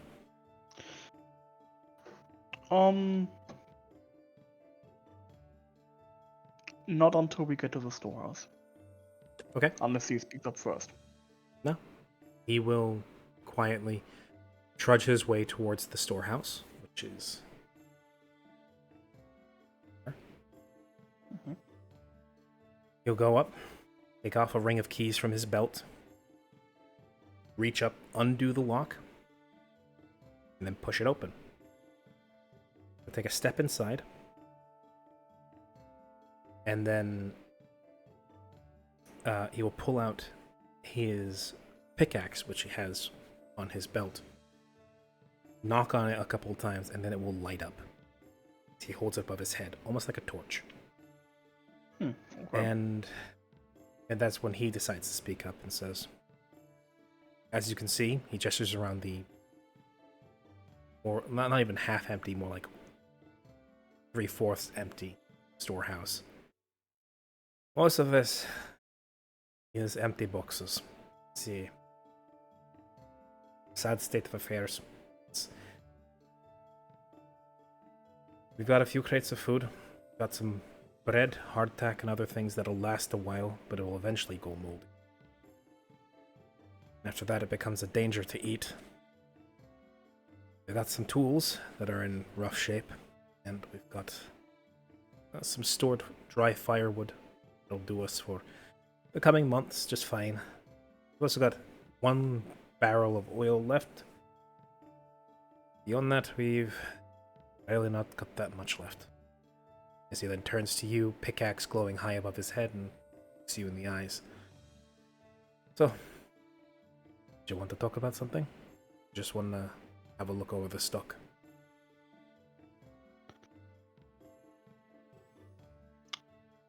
Both things, actually. I wanted to speak with you in private, but I wanted to see for myself what we are working with. That is a wise thing to do. As he then looks to the people who are kind of gathering at the door outside and says, "Bit of privacy, will you?" And he then, with one boot, kicks the door closed. So, when private, what do you want to talk about?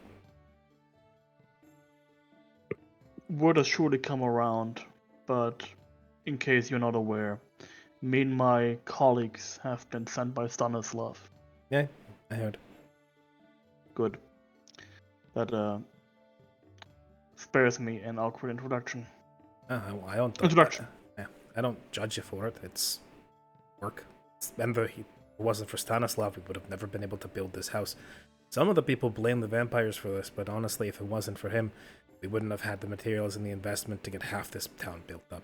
We've been doing everything from scratch. I appreciate an open mind. Thank you. Well, it's not even open mind, it's just the facts of the matter. As someone that spent most of his life in Yucatan and who knows the bureaucracy behind procuring even just a pebble of stone, you come to appreciate the efficiency of the Mordant. Quite so. When we sailed towards the Mordani Confederacy to eventually make our way here, I had quite a few talks with Mr. von Vostroyev. I consider him an understanding individual, if stern when it comes to his business dealings. We are here after all. Nothing quite focuses the man like money. Quite so. He is hopeful in regards to this community is thriving. He has given you tools and the money to do so after all. Mhm. I was able to not quite work out a deal with him, but I had brought up the possibility of you needing help. After all, there must have been a reason for you not sending work to him anymore, which is, as we found out, the case. True. I intend to write back, and I will intend to send payment with that. Not yours, mine. And I will ask for additional supplies. I cannot tell how long it will take to get these supplies here, but if we manage to overcome the first few weeks, those should aid you. He strokes his beard with the non-pickaxe bearing hand. He says, sending a message first would go a long way towards us re-establishing contact and showing him that we haven't broken things off. But, if you do get a message to him, he may very well see that as see this as the dire straits that we are in. Kind of nods and goes, This is a decent plan. It is the beginning of a plan. Speaking of which, I But work with numbers. I do not lead villages or build them. How long do these supplies last? What do you need immediately? when you mention you work with numbers and not leadership, he kind of snorts and goes, well, two of us in the same boat. Your scaly friend reminds me of Roscoe when he was younger. As for how long this will, I should say he reminds me of Roscoe, but a little less elegant with his words. No less ambition, though. Different purposes. As for how long this will last us. The food? Considering the people who have come back.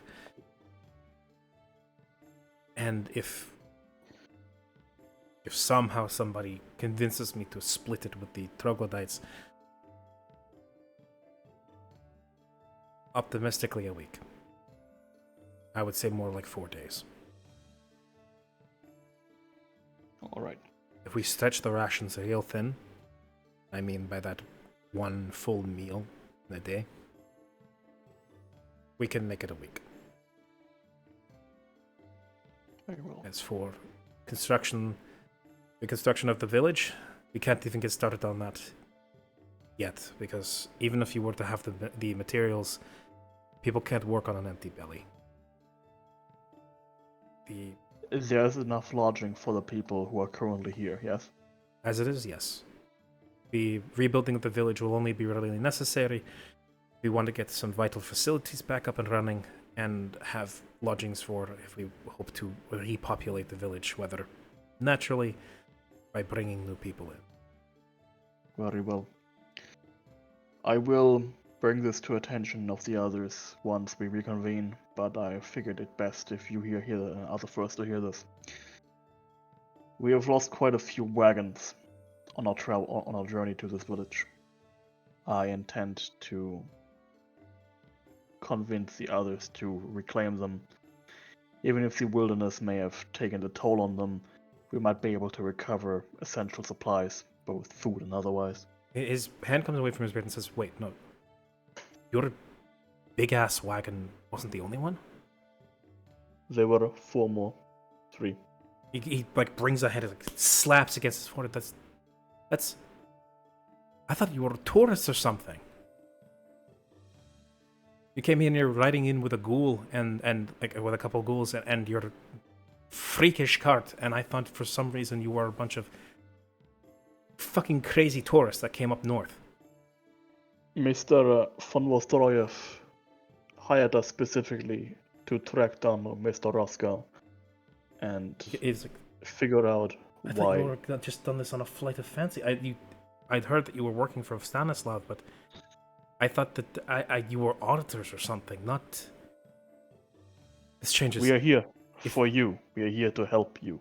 That changes so much. You said there were 4, so there's 3 other carts out there. Correct. filled with supplies, meant for a I journey. cannot guarantee their state as of right now and has been several days, but yes. But the blizzard wind has died down a bit. Tracking them down should be easier than before. If you can find those cards and get the materials, that combined with whatever we're able to salvage from that hill, assuming we can even get all that back here, that could change so much. That could get us through to when Stanislav, if he finally gets back to us, if we are able to hold out for long enough, that could save everyone in this village. I'm happy to hear that. He actually like reaches up with his one hand and grabs yours with it, and it just squeezes hard. And says, "You don't understand. Kind of freezes up. This is more than just food, water, and supplies. This is hope. This is something we have not had in a very long time. Up until this point, it's just been chances and gambles. If this comes through and you are right, then you and your friends will have truly saved us. Not just delayed the inevitable. Because right now, everybody's just waiting to die." And he'll release your hand and say, "Go tell them. And for the love of the gods, convince them to go get those cards. It will be the difference between starvation and making it."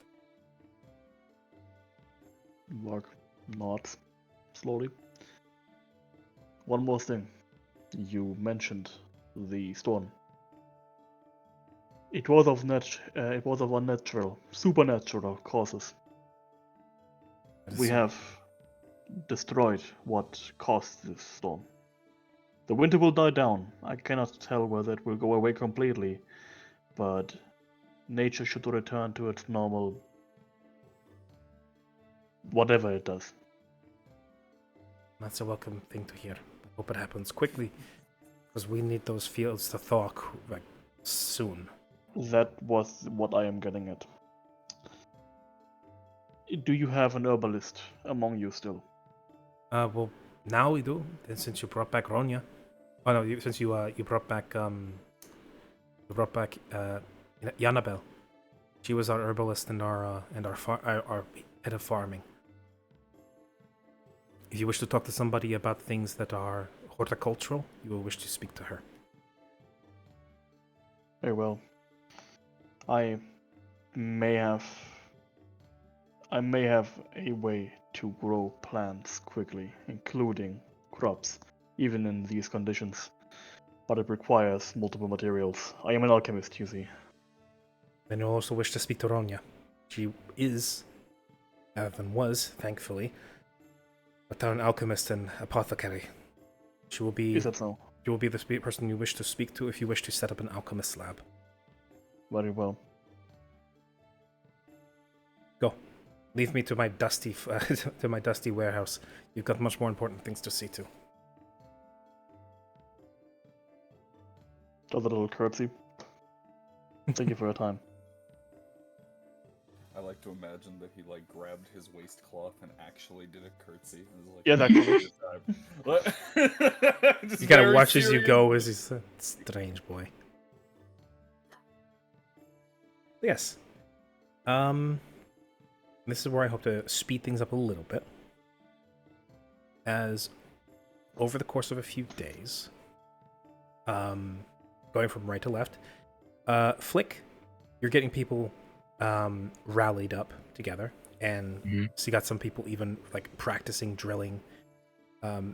People are hungry. They don't have a lot of strength, but they're they're willing to at least try and practice marksmanship and practicing jabbing with spears on what energy they do have.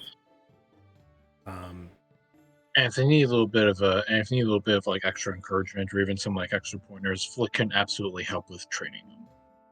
Of course. Mark, you're going to see about your little pet project discussed earlier, correct? Correct. I'm also inquiring whether Sergei and maybe the ones he has left of his little crew would be willing and able to do the trip back to the Confederacy for the message.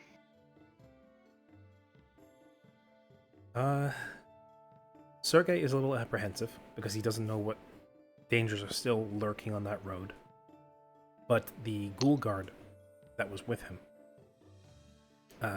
who specifically is there as one of his bodyguards, says that he volunteers and says, "If it keeps you safe and keeps you here in the position of oversight, I will take the ride. I will take a horse, and I will get back to Mordan as quickly as possible. I have no need for sleep. I only need to eat a little bit."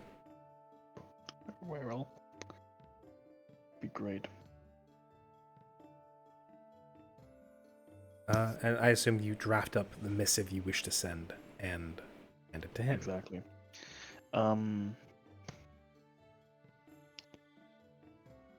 Holo. Who will, after 3 days, have finally made it back. Yeah, that's gonna be a whole nother panic issue. Where the fuck did Hollow Hollow go? Yeah, Oh Hollow my Hollow has God, just he's disappeared. Yeah, no. As you are right now, hey. it is currently the second day since you guys have gotten back. Also, by the way, this is you guys would have all healed, gotten your rest in. But yes, Nice. finally level, and now your level ups come into effect. Hooray. But yes, the Yay. Hollow won't be back until the third day, and as such, you'll Is everyone just currently kind of like freaking out? Like, where the fuck did he go? Yeah. Second day, Bart goes looking for Hollow, does not find him. Did anybody see where Hollow went?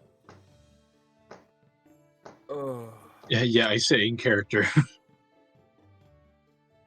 No. Where No? are you, No trace? SpongeBob? Sponge. Just lean into the troglodyte area, like, alright, let's look for bones. I don't think they'd get that hungry. I'm pretty sure they would have been okay. No. No, you find bones from like rabbits.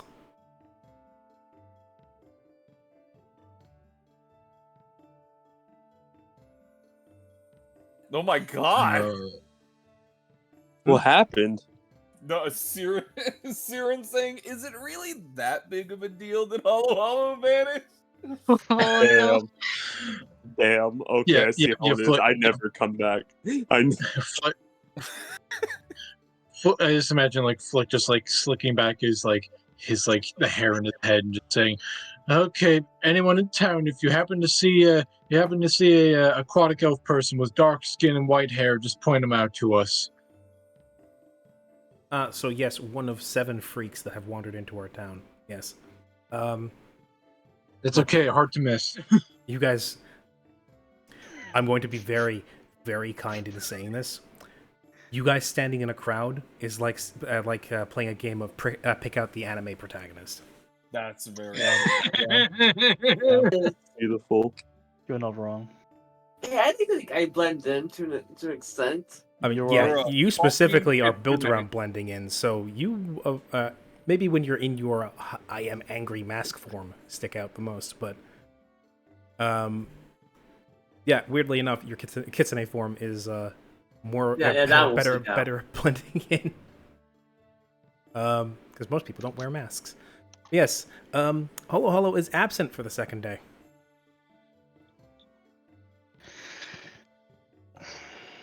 Have we seen him for the? Have we seen him? No. All right. Okay, Someone let's just put puts him up on a, the someone just side of a put- milk carton. Everybody Yeah, spread out. put him in a milk carton. Well, once again, just it's that scene from SpongeBob where SpongeBob goes missing and everyone goes looking for him. Okay. In that case, I'm going to.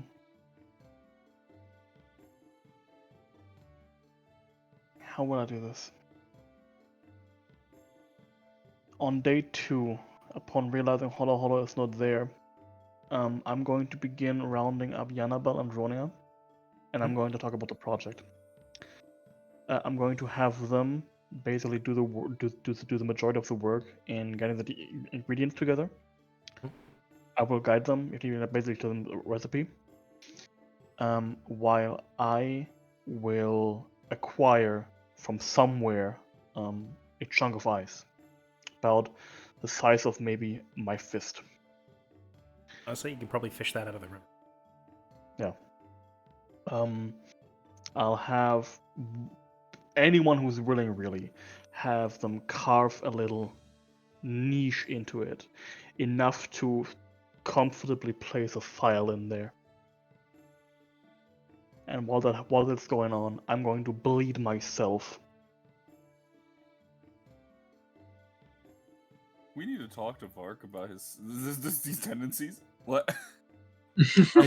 I'm Go about- going to fill it. Yeah. You go about. No, let him cook. So, you talk to Yanabel and Ronya about this. Ronya is excited about the possibility, and says she's gonna go off and immediately start worrying about the ingredients for this. The salt shouldn't be too much of an issue. The other ingredients are a little harder to come by. Mm-hmm. Actually, significantly harder to come by. But considering the fact that you brought this up, she has some, but not a lot, of said materials. Do you bring up the fact that you have a replacement material? Absolutely. Okay. She says, for one, she's astounded that you have a pot of rubidium, but is overjoyed at the fact because that's going to make this actually possible. And will hurry off and go about procuring as much of the substances that she can to help reduce how much of the rubidium you have to use. And then Yanabel, her part is a little more taciturn, but she listens to your plan as Ronya starts to depart, and then says, "This can work. It's not going to work on the fields just yet. Those have yet to thaw, if at all. This can work. We need an enclosed space, though. I'm gonna go talk to Slate, getting a house, or even just a shack.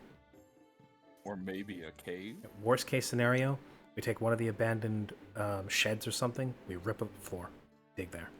If anything, If the space ground needs there to is be going to be dug- way less frozen. If space needs to be dug, the troglodytes can help.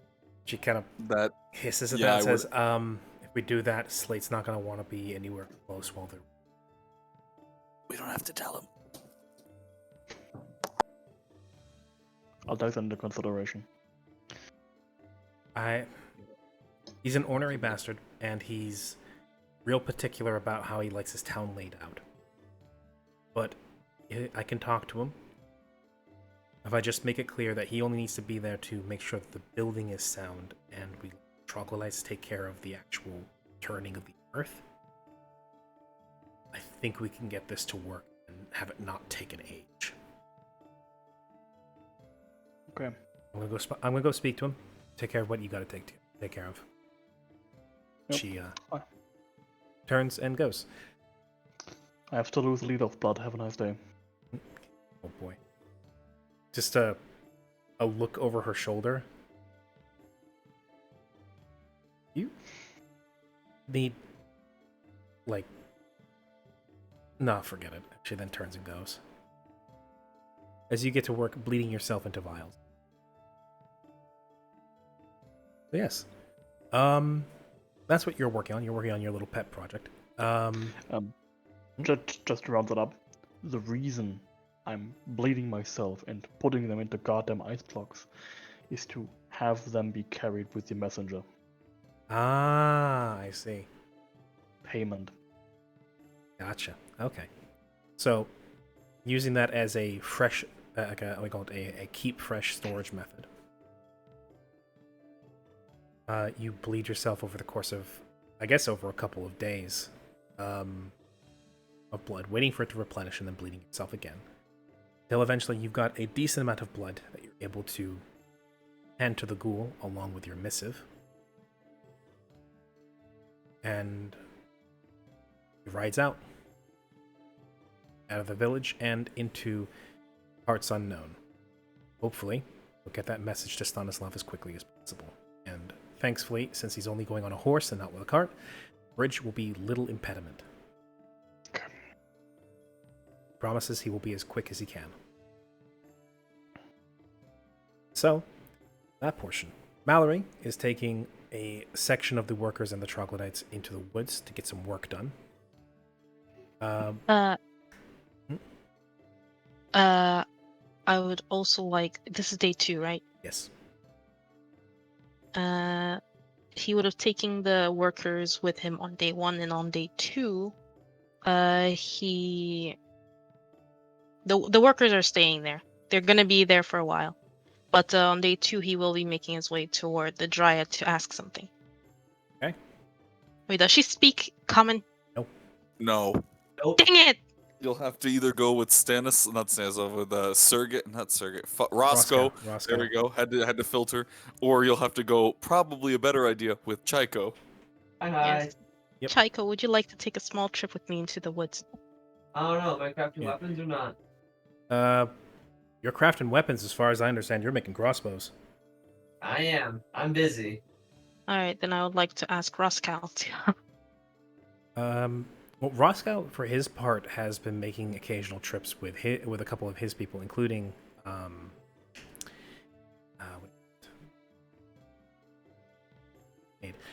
Pristinian and a couple others. Well, after speaking to his daughter and explaining the complicated history behind her birth, which he also promised to explain to you guys at some point, should you ever ask him. He's been busy going back and forth and recovering some of the materials from the Troglodyte Hill. As he and his group have been, or at the very least, he's been helping conduct it and helping speak to the Dryad. Unlike with the when the stone was implanted, which forced her to allow tree stride, she can only do tree stride so many times per day to allow others through. She can do it herself an unlimited amount of times, but to allow other people through her tree is very taxing for her. So she can only do it so many times per day. So they try to make the most out of each trip. Roscoe, for his part, spends a good portion of every day sat next to the tree speaking to his wife. And occasionally, the daughter comes by to visit. When you go speak to her, this is one of those times. As they have a pair of folding chairs that or folding stools that they've taken with them, set out on the earth around the tree, as the Dryad herself sits atop one of the branches and speaks to the three of them as they all converse in Sylvan. Well, Mallory is going to look up and call for Roscoe. Roscoe will look up, now with a proper cane in hand, rather than just the shattered remains of a spear haft. Will see you, wave to you with the cane, and gesture you over. He's going to make his way over and then say, Roscoe, I have a request I would like to ask your spouse. However, I don't speak the language. Could you translate for me? I can. First of all, though, before that happens, because manners and everything, I believe, as my daughter has told me, you've met her before, but she never actually gave you her name. As she kind of looks... She definitely looks like a chastised girl. Just kind of glancing off to the side, biting her lip as she's... He prods her once in the knee with the cane. I taught you better than that. Introduce yourself. Hello, my name is Nida. It's a pleasure to meet you. Sorry I was rude to you before. I thought you were auditors or something. I mean, We kind of were. Shh, nobody tell her. Well, it's good to be wary, I suppose. I'm still charmed. My name is Mallory Charmaine. It's a pleasure to meet you. She sort of nods and then, very obviously not comfortable with making eye contact, he then gestures to himself with the top of his cane and says, I'm Roscoe, and this is my wife. Technically, she doesn't have a name, since dryads don't really, at least according to her, don't really take names. I've called her all kinds of things, and she's okay with it. But yeah, what did you want to ask her? He actually whispers something to her in Sylvan. She responds back, and then he says, "Yeah, she's up for talking." There is a specific type of material that I need in preparation for the upcoming attack. However, they don't naturally grow in this climate. But if I am to assume, dryads may be able to help me with that. He kind of mulls that over for a moment, leaning on his cane, and says, well, what kind of material is it? Depending on how hard it is to make grow, she might be able to, well, right now. Also, I'm not exactly here to, well, I'm all about helping out, but she's already brought people, like, back and forth through her tree. She's already pretty tired for the day. What do you need? I am very understanding of this fact. And I need sap from a certain tree that usually grows in a fairly warm climate named the Weeping Maiden. I'm able to give you a few details of it, but let's see. The thing I really need from it is the sap.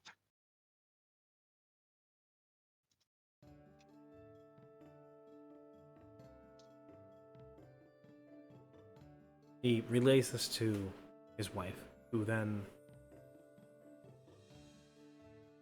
she swings her where she's sitting on the branch of her tree. She swings her legs back and forth like a small child. Skin still icy blue, and her hair all withered vines and leaves. Her eyes still large and milky and just as icy blue as her skin. She glances off into the distance, and then turns and speaks to Roscoe, who then says, she says that's a hell of an ask, considering what exactly that tree is. She says that kind of tree only really grows way south of here, and in a different part of the world entirely. That's the Weeping Maiden, according to her, is a cruel tree that grows when she still was connected to the tree root network. She used to speak to some of her sisters down in the southeastern continent, near to what she described as the land of the Blood Elves. That were the Weeping Maidens were trees that long ago had been bred of cruelty. Sap is, if I'm understanding this correctly, the sap, it can become a poison that ravages the mind. Wish to use this against the troglodytes? Yes. Looks a little pensive. As well, our enemies, but he then turns to her again and speaks, goes back and forth a little bit as he turns to you and says, she says she's afraid that's a little bit outside of her purview at the moment. That's too big of a difference. That you got no seed, you've got no sapling, you got no branch cuttings. She'd be making it from whole cloth, and it's just a tree that does not grow this far north. It's far too cold, far too dry. That is unfortunate. If she were older, stronger, not quite so drained, she might have had a chance. But that's the kind making a tree for a paradoxical climate is just something that the oldest dryads of the Titans arm would be able to do. That's her.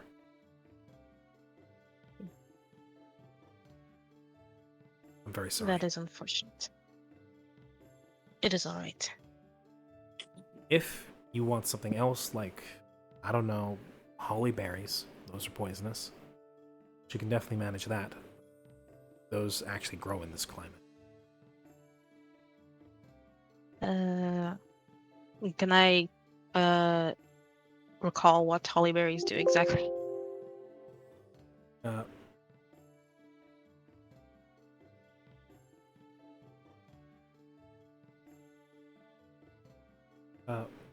Well, Those mainly make bombs?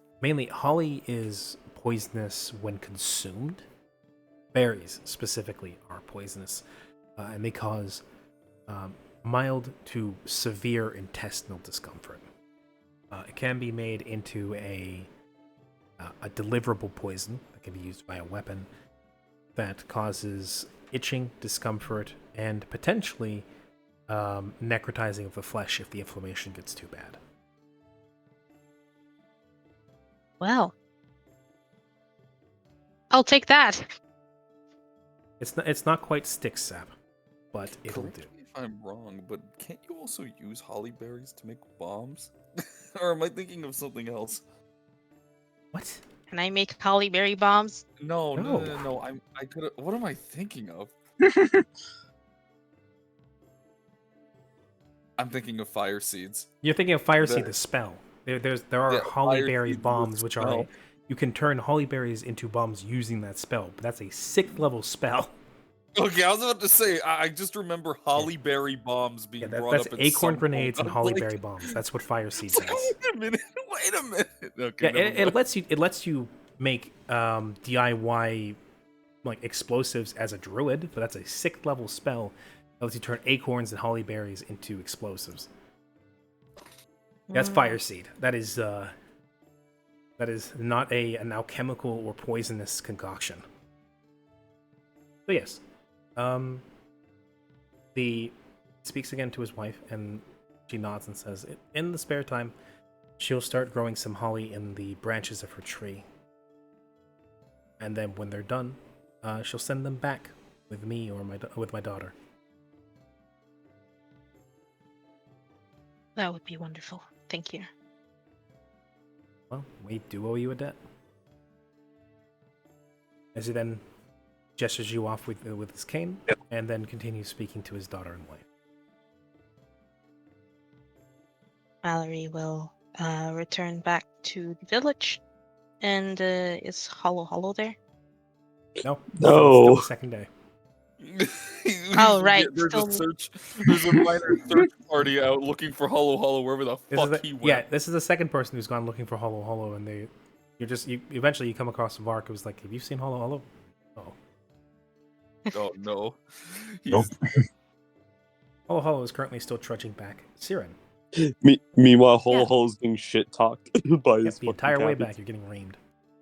Mhm. Oh no. It took you a day to get to the coast. It takes you a day to do the ritual, and it takes you a day to get back. Yes, Siren, is there anything you're doing? I actually had some ideas. Now that we've leveled up and have access to some higher level spells, I was interested in placing some glyphs of warding towards the entrances and exits of the village, and also a symbol of healing in one of the buildings, so that people could maybe go there in case they were like real haggard up from some kind of injury they sustained. But both of those spells require like powdered diamonds. Yeah. So I'm wondering if it's possible for me to instead expend that same quantity of gold, or if No. it has to be the It diamonds. has to be powdered diamond. I see. However, Okay. something that's coming in very useful now that Roscoe and his people are bringing in the crates from the cave. Because among the various goods in the crates, there were gems meant for trade. I see. Then could I go rummage through the crates and see if I can get some diamonds? Give me a, let's say, perception. Okay. As you're sorting through the, basically they're bringing these in, they're sticking them in the warehouse, and you can go into the warehouse and with with Slate's tacit permission, you'll be allowed to search through for stuff you need. He insists only what you need, not what you want. Yes, of course. I would. Siren would only grab what she needs. He won't And press I'm the also issue going- otherwise. He's just it is Yes. you guys are at the moment strapped for supplies. Yes. And for this, I'm also going to cast guidance on myself. Okay. So perception, you said? Yes. Okay. With a quick prayer to Maluna, guide your eyes. Yes. Ah. So that's a 13. Or is it, with a +1, Yeah. that becomes a 14. Yeah. Thankfully, it doesn't take a lot to sort through a box of. So among all the gathered valuables and the crates they bring back, the chests and the barrels, one smaller one is where they keep is where the valuables are kept. There you see billets of precious metal, small billets of silver, a couple smaller thin billets of gold, and a small box to open, and there are various uncut, unworked gems inside. These are obviously meant either for work into making various bits of jewelry or something to then be sold for a higher price, or to be just be used for raw trade. In there, I see. fish through, you're able to find some diamonds. In total, it will only just be enough to come up to 200 GP. So that should be enough for... Let me just check, actually. I think that could only give me one symbol of healing, but I will check again just to make sure.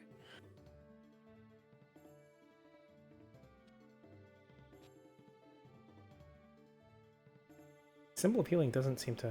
No, it requires... Yeah, powdered diamond and opal worth 500. Oh, 500 GP. So that would actually only give me one glyph of warding. So it would seem. So, yeah, Siren is just going to take that amount of diamonds and go and find Chaiko to get some help to powder them, or even Karya, so he can, like, smash them up. Just punch the diamonds. Yeah. I mean, crushing them and shattering them, and then crushing them in a mortar and pestle, impossible. I Yeah. could do it. I Maybe Karya does, like, the first initial smash, and then Chaiko goes and more, like, yes, I know exactly what to do. We have the technology. You crush them in your teeth, yeah. Oh no, you don't want to do Kari, that. you need. Hey, Kari, you need these crushed. Put it between your thighs real quick. Oh, hell yeah. no. Well, they're just going to make them even denser. Oh. Yes, you go about getting them powdered and crushed. Yes. Karya, And then you're going to be busy with that for the time being, correct? Or is there actually anything else you're hoping to get done today?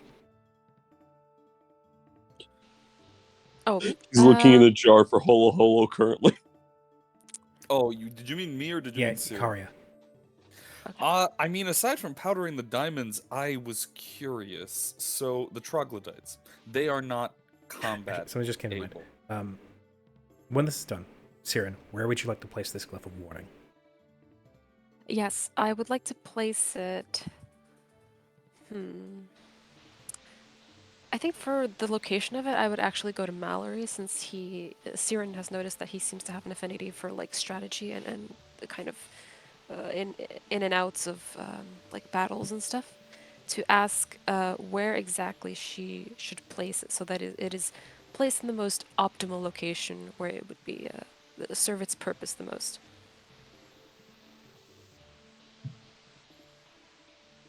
You will catch Mallory making his way to Karia. But what was the question? I was typing.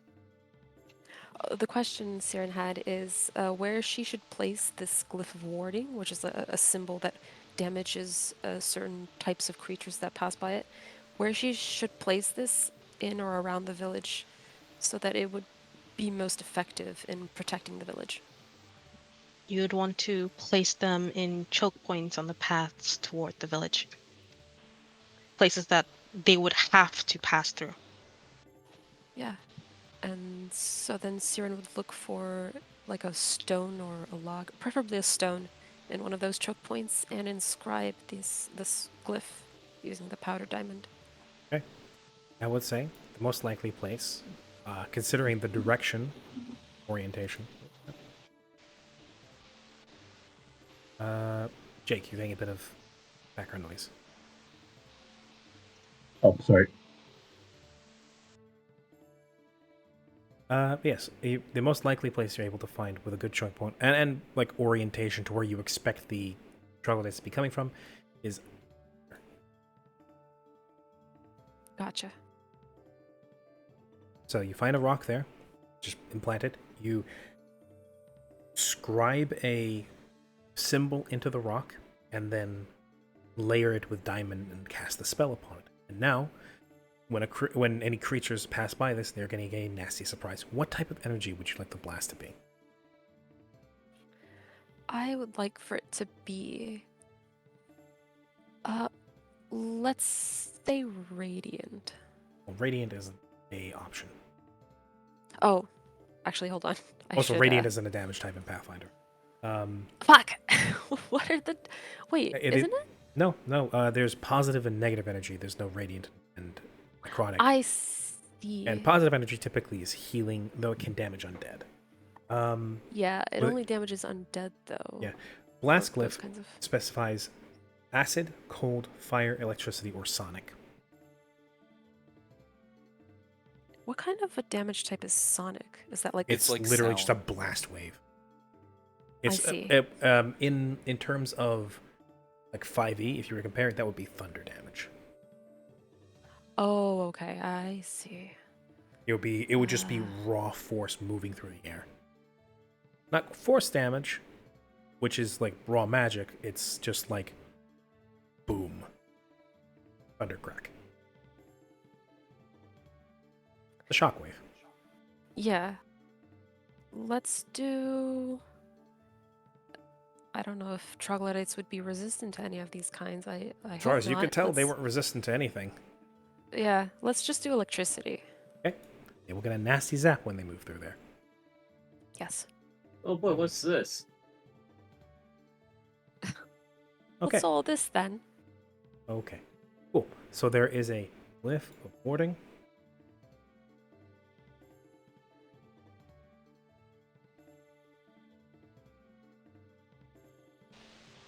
Oh yeah, am I getting any more background noise on my end? I just want. A little bit of whoosh in the background. I think if you got a fan in the room, that might be it. Oh yeah. I think that's my laptop. Ah, okay. That'll be your fan laptop then. Your laptop fan. Yeah. Anyway, right. Okay, moving on. Haria, you were asking about the troglodytes. Yeah, so they can't be warriors and they won't be fighting. That's true. But They can will- they make They will only fight if they are forced to. if they are forced to? But that doesn't mean that they won't make encampments of some kind. Not encampments, but they won't make like fortifications. They are builders. They are builders, precisely. Though they don't have very many materials, I wonder if they would be able to build pitfalls. That they Would could they have definitely the... That's what I was about to say. Would they be able to make pitfall traps? It would be a bit difficult considering how hard and frozen the earth is, so it would take longer. That is true. But they could definitely do it. You wouldn't get many, but with concentrated work from all of them, you might get some decent pitfalls built. It will That I take them also a consider. decent amount of time, though. And if you do that, they're not going to be able to continue working on the warren. Oh, see, I thought that they had already gotten decent work on the They warren. got like a pit in the ground so far. Hmm. I suppose what I will do is this. Does this place have a fireplace? I assume that that's would be good for them because there was a fireplace in our house. I assume this house also had a fireplace. Yeah, it does. It has a Yeah. chimney, a fireplace. It was a stable, or sorry, we call it a coaching house. Mm. So, of course, the people spent long amounts of time in here. They had to stay warm. Yes, there is Makes a fireplace. sense. Okay, so they actually have some warmth. I suppose I'll consult the Warren guard before I make that decision because she would be the one who's aware of the nest. I'll approach her at this point. Is she meditating still? Yep. She's Mm, looking a little bit better. That's good. That's good. I'll once again step aside and do the same. Warren guard. Speak. With the impending attack, I do not believe that it would be a bad idea to have a backup plan in case my attempts at, well, wrangling them were to fail. How far along is this hatchery? Would you be able to spare some of the workers? They are not Just my for some workers to extra spare. They are yours to command. Mm, I simply set them to work so that they would have somewhere to sleep. I see. Are the eggs at least in safe conditions? As safe as they will ever be. I see.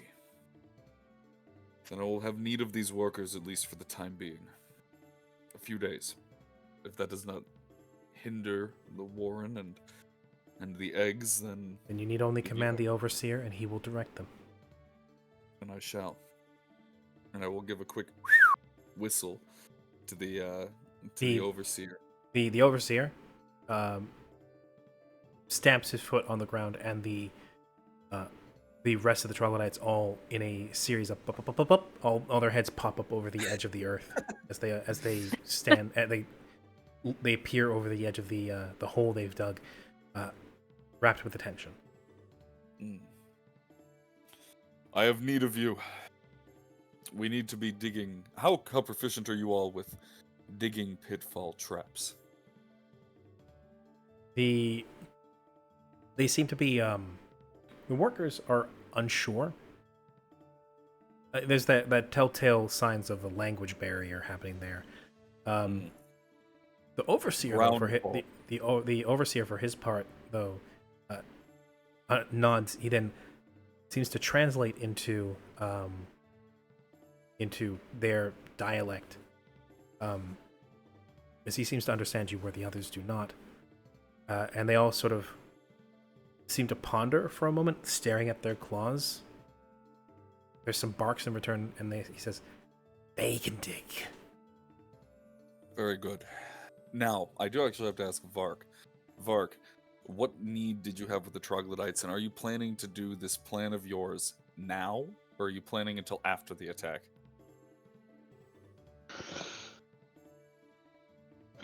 If Yanabel and Ronya can't get a greenhouse, for lack of better terms, to work, then an underground system needs to be created to house the plants. Barring that, once the ground is thought about a little bit more, they could till the fields. But I guess my question is, are they doing that? Are you planning to do that before the attack or after the attack? How long is your process going to take? Because in truth, I think that would be a better use. But Food is one of the, if not the most important thing this town needs right now. I completely agree, which is why I'm asking, if you're getting to work on this right away, then I'll be marching my troglodytes outside, and if Vark sees, I am more than happy to have that be the new plan. Mark, Very well. if you estimate that all you need is them for maybe a day at most. Yeah. Because all you need to do is to till the ground inside of a shack-sized. Yep. Inside of which the ground will be considerably less frozen.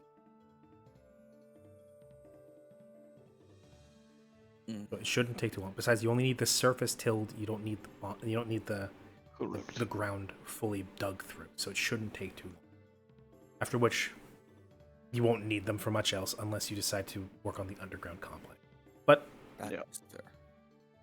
Mhm. Aiko, you're hard at work in the forge. I would like 4 craft checks.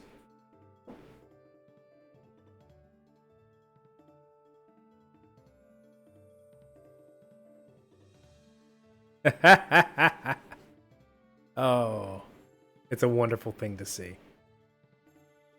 Oh, I like that. Nice. Aiko, you Holy crap. find what good wood you can, and when they start bringing back the crates of supplies, Pristinian, for his part, lugs himself, him and his lanky self, lugs a crate up to you and basically almost drops it next to your forge. Shaking the ground a little bit, but still, there's an obvious clang of metal from inside the crate as he says, "Smith and supplies for you." Appreciate it very much. If you tell anyone at all if they need weapons, I'll make them. As long as there's resources. While you're at that, actually, he pulls looks to be a mesa of some sort off his belt and says, "If you can give that an oiling or a grinding, I would really appreciate that. The thing's been dulled a bit." Can do. Appreciate it. If we find anything like for your forge while we're rooting through that hill, I'll bring it right to you. With a nod, she gets back to work. It's like he just kind of shakes his head and goes, "Thank God." I thought we'd be fucked after the smith got eaten. As he exits the sort of resurrected forge, you get to work making arms, stocks, everything you can out of what good wood you have available, and using what spare bits of iron and steel you can spare. Now that you've got a crate full of billets of iron, you're able to actually make some proper good stuff. And you churn out a stock of several masterwork crossbows, Ooh. which you are able to, whether distributing among the party or to the village, they are now at least partially armed with ranged. And in the meantime, you also get to work on some bolts to go with those, because of course any good bow needs ammunition. Mm-hmm. I would like a perception from you. For me? Yes, from you. Oh boy. Perception, my favorite. Everybody loves perception. Okay, that's not bad. As one of your hands fishes into the crate of smithing supplies, keeping your eyes firmly on the forge, you nick your finger on something. What I nick my finger on? Taking a look inside, now dripping with a bit of blood, are a couple of pieces of swear is glass. Ooh. Except they're not really like shards of glass. They're more like long, not strips, but long Fragments? not even fragments, because they don't look broken, they look whole. To describe them, they look like long rods of glass, but they have edges to them. 2 of them. Like there's 2 of them sort of standing upright in the box, flush against the side of the crate. You notice the one that you nicked your finger on, the blood seems to course through it. And suddenly the glass almost looks like the stained glass of a church, now with veins of red running. Okay. Can I take it out and what's the perception to nick my finger on the glass essentially? Or Oh, it's to see whether or not you like if you search thoroughly enough that your hand wanders across it. If you had rolled higher, you would have seen it before you sliced your finger.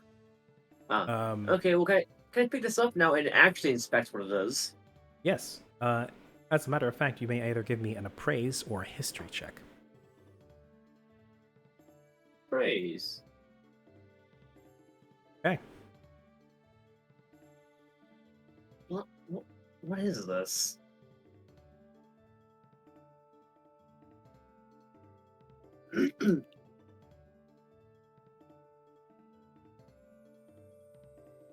Looking at it and holding it very carefully, bringing it up against the light of the evening or the afternoon sun as you hold it, and it shines through the speckled red run glass. You've heard of this before. It's not native to your area, so it's only ever been mentioned and occasionally crops up in the crafting competition near your area. It is otherwise in no way superior to steel or iron. But this is sure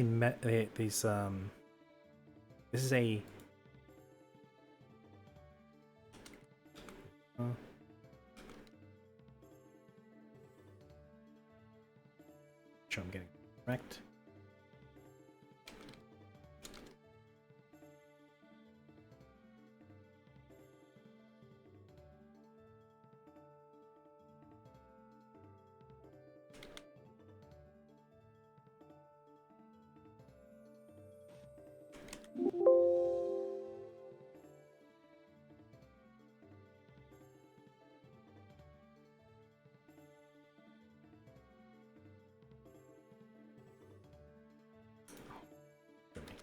Very sorry about it. Trying not to. No, you're fine. That happens. Right, okay. So, this material is known as Nephelium. It is a glass-like metal that is otherwise seems see-through, barely like finely worked. More finely worked than Nephelium is, the more see-through it is, like normal glassware. The more pure it is, and the better worked it is, the less opaque it is. This stuff is, if you were to put this up against the morning sky, you might be able to see right through it.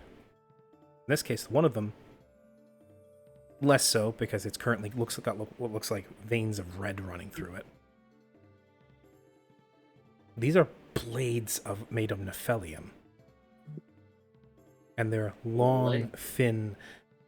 Your best estimation, these look like these fit on some sort of long, straight dueling sword, maybe a rapier. And these are blades. They're missing their handles, their grips, their handguards, all that whole thing. It's all just the blade and the tang. Now I would like a history check. A history check. Alright. And if you fail this, don't worry, you can always bring it to somebody else for historic appraisal. This is a nice thing about magical items, is sometimes you don't necessarily need to do a spellcraft. A lot of magical items, especially or like big ones, have a history to them. I see. Hold on, I need something to miss before I do this. Also, to your magical awakened eye, you're able to see that these are obviously shine with magic. These have been enchanted in some way. I see. See.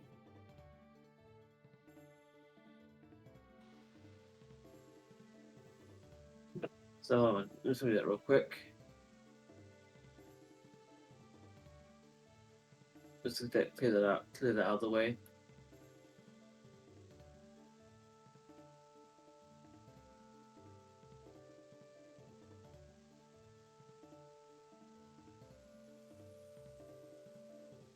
No, it doesn't matter anyways.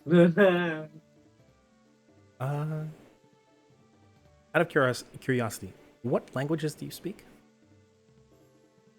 I speak Common, Sylvan, Elven, Tengu, Treant, Halfling, and Orin. Or Orin. Orin. Yeah, there is something inscribed on the side of the blade which you cannot read. made Mhm. visible more by the blood, but also just by holding up to the light. The blood definitely helps. So yeah, there's something inscribed on the side. You can't read it. But this Can I sell? this is a very finely worked blade. The fancy material it- aside, this is a pretty damn good.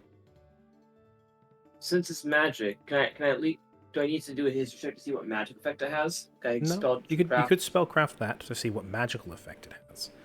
History is to figure out Yeah. its story. Ah. That doesn't matter. As far as you can tell, it's something linked to that thing where it sucked the blood out of your finger. Mm. Yeah. You happen across two strange glass blades, sans their handles and hilts.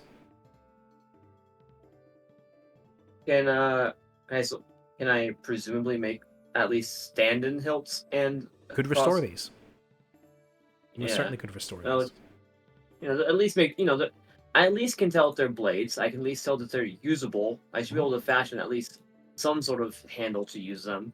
So I'm Absolutely. going another craft.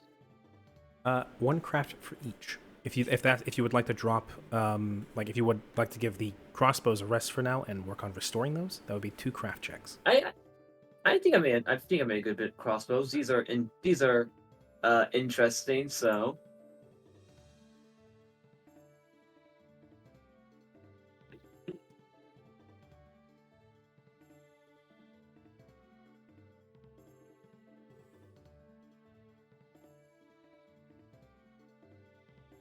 Okay. 16 and 26. Okay, so which one would you like to do this for? For the one you nicked yourself on, the one you, I should say, which one do you want to assign the 26 to? The one you nicked yourself on, and the one you didn't?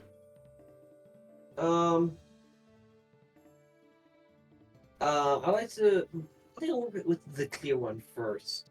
Okay. Because, untainted, I can hopefully make that one better. Okay, if you're doing that one first, that's the one that the 16 tributes to. That one, you try and make a handle for, but something about what you're trying to do doesn't fit quite right. And then you realize you're making the wrong kind of handle for it. What previously you thought were, like, one of them, the one you sliced yourself on, is obviously a rapier. The one you're making one for is something, it's thinner, it's not got as much of a cutting edge to it, it's more of a thin needle. And you realize you're working with what is referred to as a small sword. I see. And that requires a Well, different type of handle. You have to fix that later. Yeah, you have to retry that at a later point. The one you cut yourself on, though, you try second, and you make yourself a respectable handle for it, a good hilt, decent guard, and you have restored yourself a rapier. What exactly it does, you don't know. Well, I'll give it. It's a rapier. No. Who uses rapier? Vark or Vark Vark and and Vark and Flake. Blake? Yeah, Varkin. Oh, these two can fight over this weapon. Anyways, I'll set that down. I'll set that down somewhere in the forge. And Okay, that's with that that's little basically endeavor how you done. spend the majority of the second day. Yeah, and then next day I'll more crossbows. Mhm. Curiosity's been piqued. What's up? Rami, I'm going to send you the 7-day plan. Ooh. Actually, multiple days plan, but it repeats after day 8. Ah, yes, Mallory's fitness plan. It repeats Yeah, after day basically, 8. I'm What is fit, this? What Uh, is this, a fucking Final Fantasy 14 rate Yes. rotation? Yes, it is. Mechanics.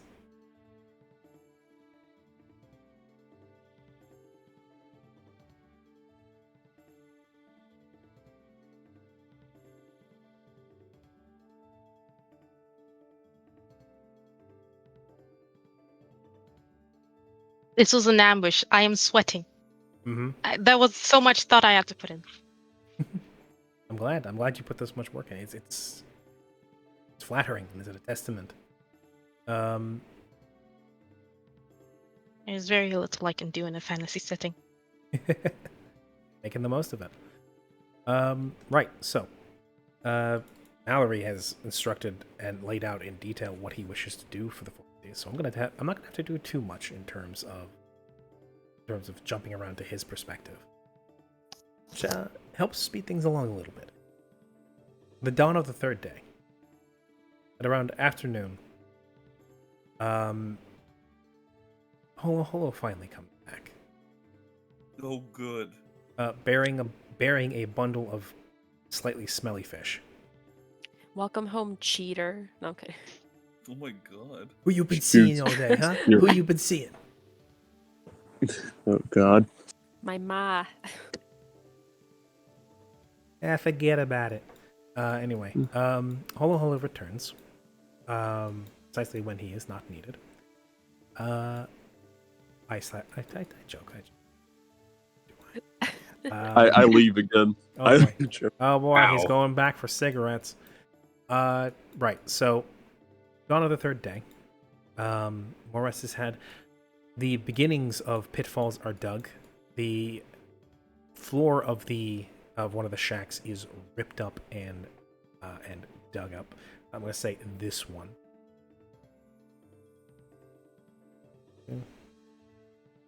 That one there.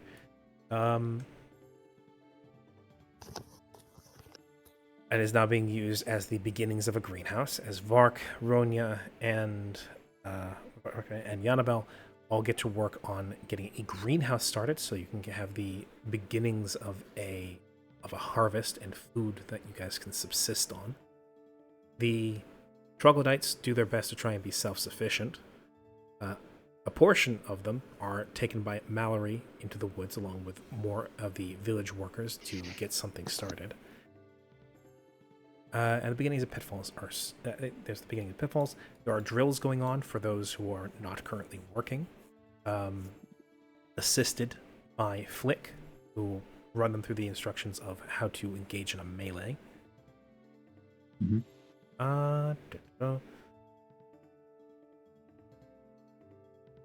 And just so we can get it out of the way, it's a new day. Aiko, would you like to try and try again at restoring that small sword? Yes, I would.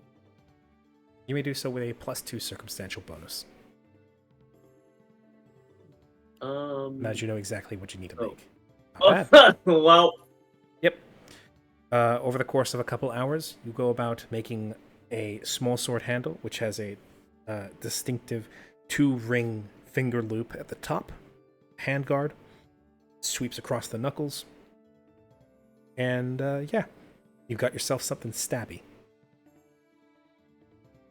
Now just figure out what the hell they do.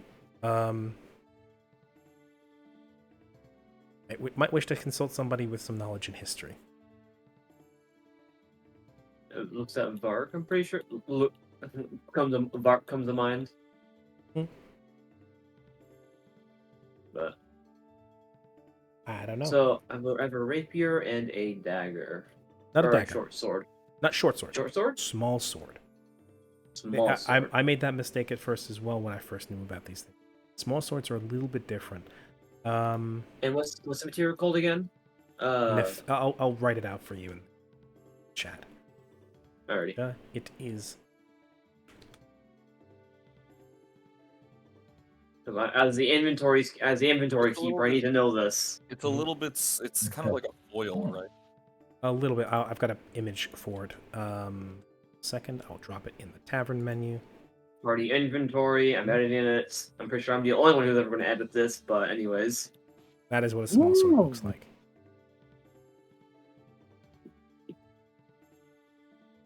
I don't want to say it's like a dirk, but It's a little bit. Huh. It's not quite like a dirk. It's a little too long to be. Despite its name, it's actually not very short. It's small because it's thin. And by the way, you can see the two like ring, like the 2 finger rings. That's for holding it steady Mhm. while you stab somebody. Almost making it kind of like a punching sword. Oh, Oh. okay. Yes. Add it to the what's it called? Add it to the inventory. Mhm. The party inventory. So, after a couple hours of working on that, you see that Hollow Hollow is finally arriving with a sack full of fish over his shoulder, and with the way that the slight breeze carries downwind, the fish may or may not be a couple days old.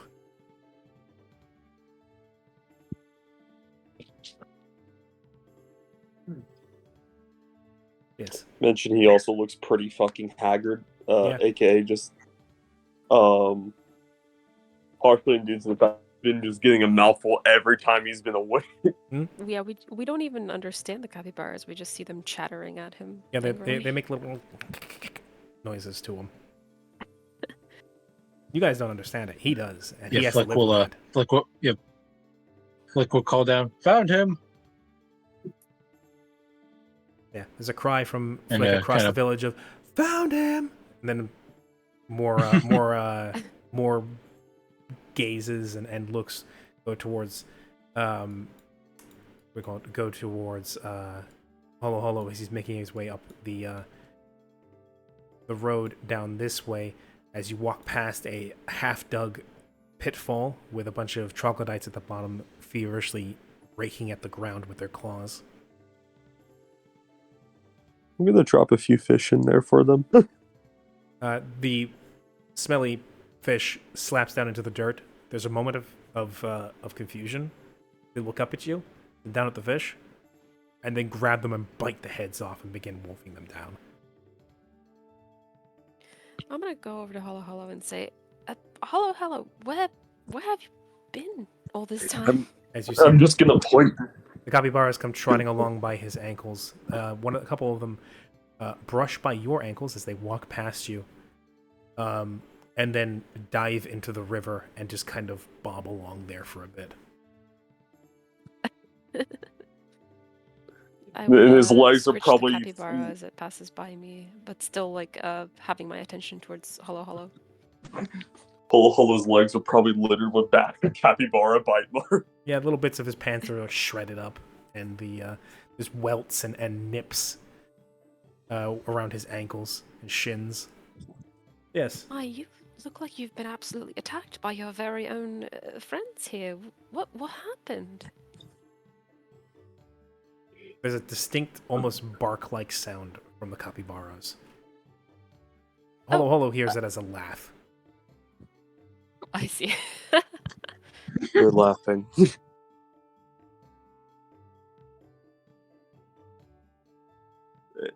He's just gonna plop down on the ground and just let out an exasperated sigh. Well, whatever it is you went to do, I hope you accomplished it. We're I still got them here back. making preparations. Good to see you back, as well as your capybara friends. I was quite worried there for I a kind moment. when you of left. wish I did. I kind of wish I did. What? But You don't like them? I love them. I think they're quite adorable and quite lovely creatures. if you could hear what I could hear, you would regret that too. Oh, I'm sure you're just being sour now. Isn't that right, Parka and Lolo, as I look over to them? The two capybaras look towards one another, and then give you the best approximation of what capybaras can try for puppy dog eyes. Oh, see, look at them. They're so sweet. I love them so much. If anything happened to them, I would kill everyone and then myself. I will then blow him up. Lolo will look to Paka and say, "We should start a cult."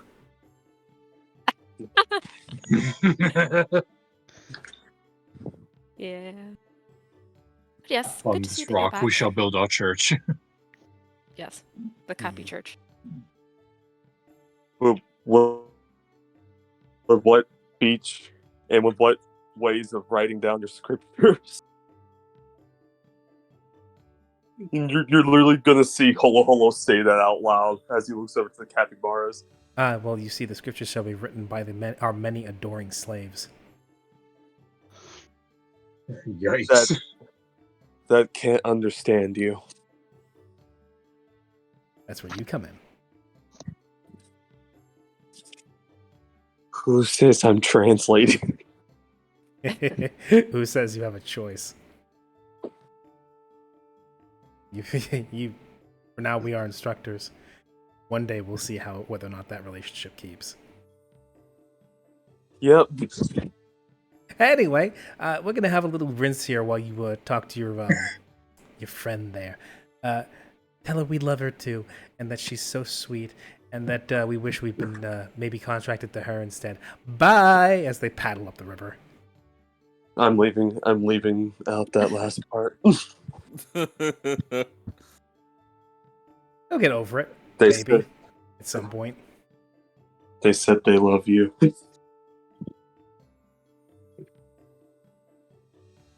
Wonderful. Guys, Holo Holo's gone insane. He's talking to his pets now. He's almost as bad as Sicaria. Anyway, Why is I everyone see. talking to animals? speaking of which, Vair, for his part, has been spending a good amount of time resting and recuperating. But eventually, though, he does help and take part in digging out some of the pitfalls. That's good. Perfect. Yeah, no, after that, how is that going to take? I'm assuming that's not going to take That's gonna 8 take- days. No, but it's going to take the better part of a few days, especially Yeah, I since the figured as workforce is much. currently split. Yeah, absolutely. So would this be picking up after they're done, is what I should ask.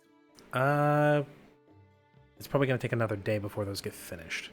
Okay, well, I'm just going to keep them on that. I'm easy. Then the pits will be done. Then you actually gotta make them into traps. Yep. Yep. Yes. Anyway, Vark, you're currently in the midst of getting the greenhouse sorted. The ground is now tilled. Ronya is hard at work getting the preparation for the soil ready. Okay. You know how much a unit costs for making this instant fertilizer. Yes. How much would you like to make? How much could we make? Well, you have What's the 500. stores You have roughly approximately? 500 gold worth of rubidium. With Ronya's help, you'll be able to subtract the salt cost. Okay.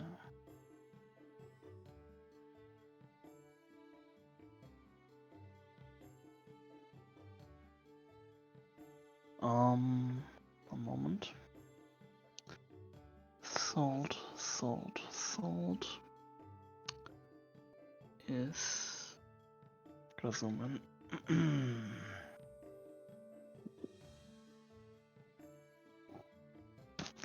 No, come on.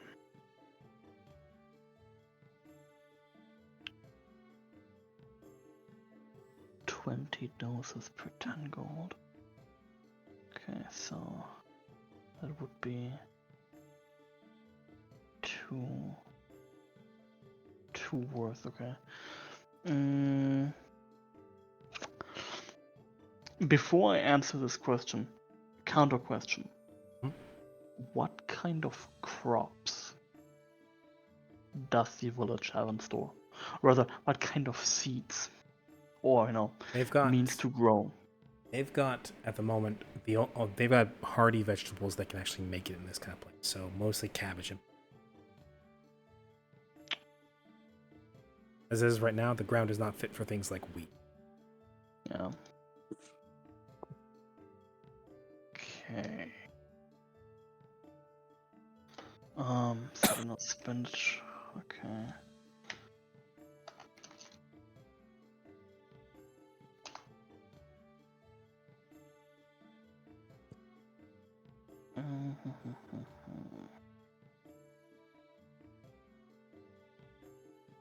Gonna go with the four units. Subtract the Two total. for cabbages, two for potatoes. subtract the total from the amount of rubidium you have on hand, minus the salt cost, and you have enough fertilizer to cover a 10 by 10 area. Okay. Which is a decent chunk of the inside of the shed. It's most of the space inside. Spread it out, you'll be able to get a pretty fast-growing crop. All right. That.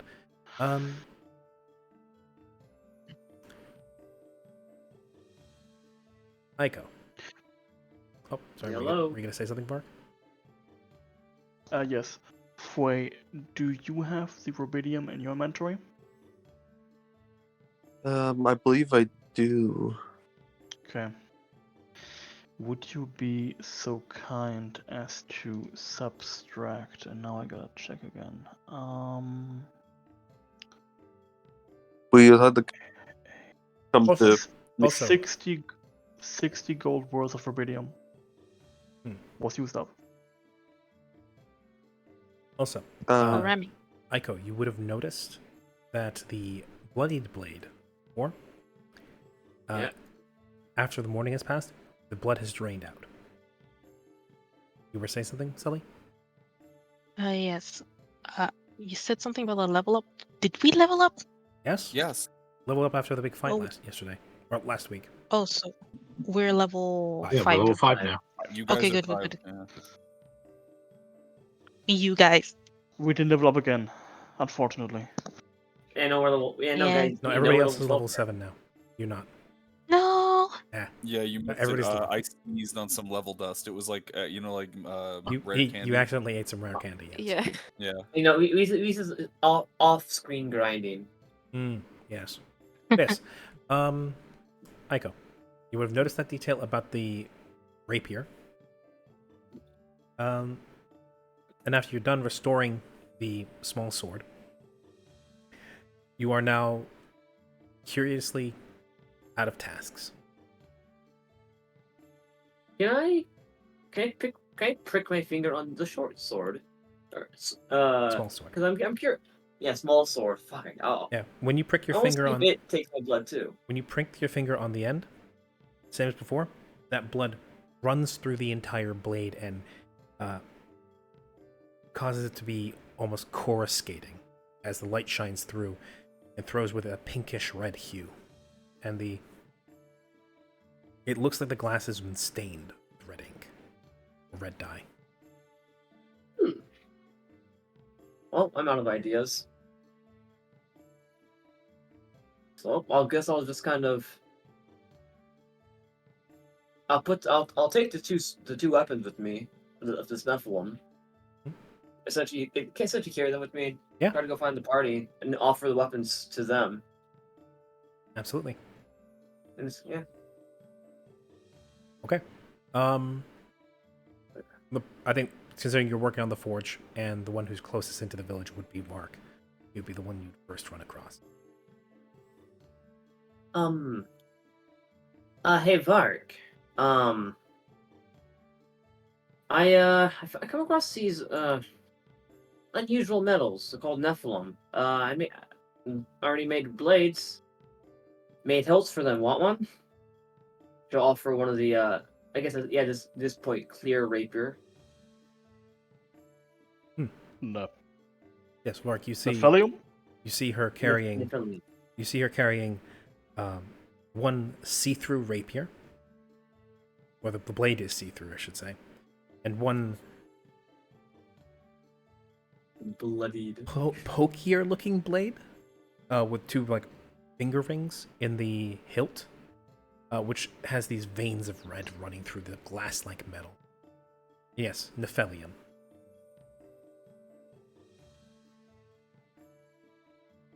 Oh, also Vark. You know history, right? I've You're read books, yes. I know books. I was able to see what these blades can do. Maybe you can. I don't know. Something's up with these. There's words on them that I don't understand. Maybe you can. Maybe you can take a look at them as you want one of these. as it like receives the rapier, kind of turning it over.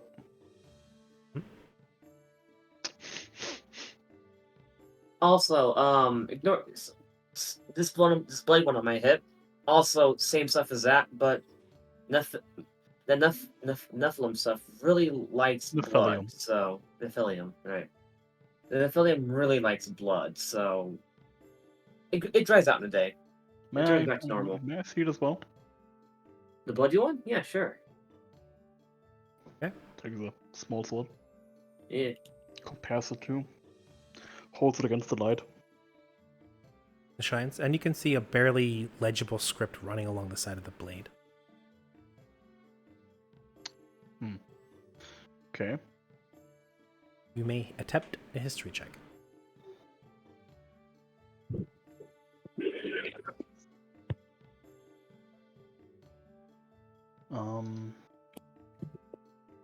Give me a moment. May your history be intelligent, and your draws be good. Your rolls be good. Varg sits down for a moment, gets his alchemy kit out,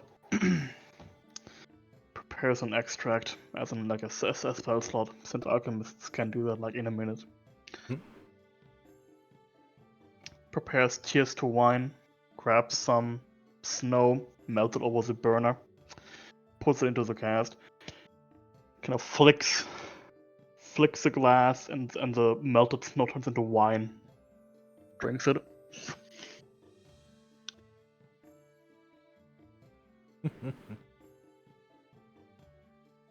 There we go again. Drunk Uncle Varg.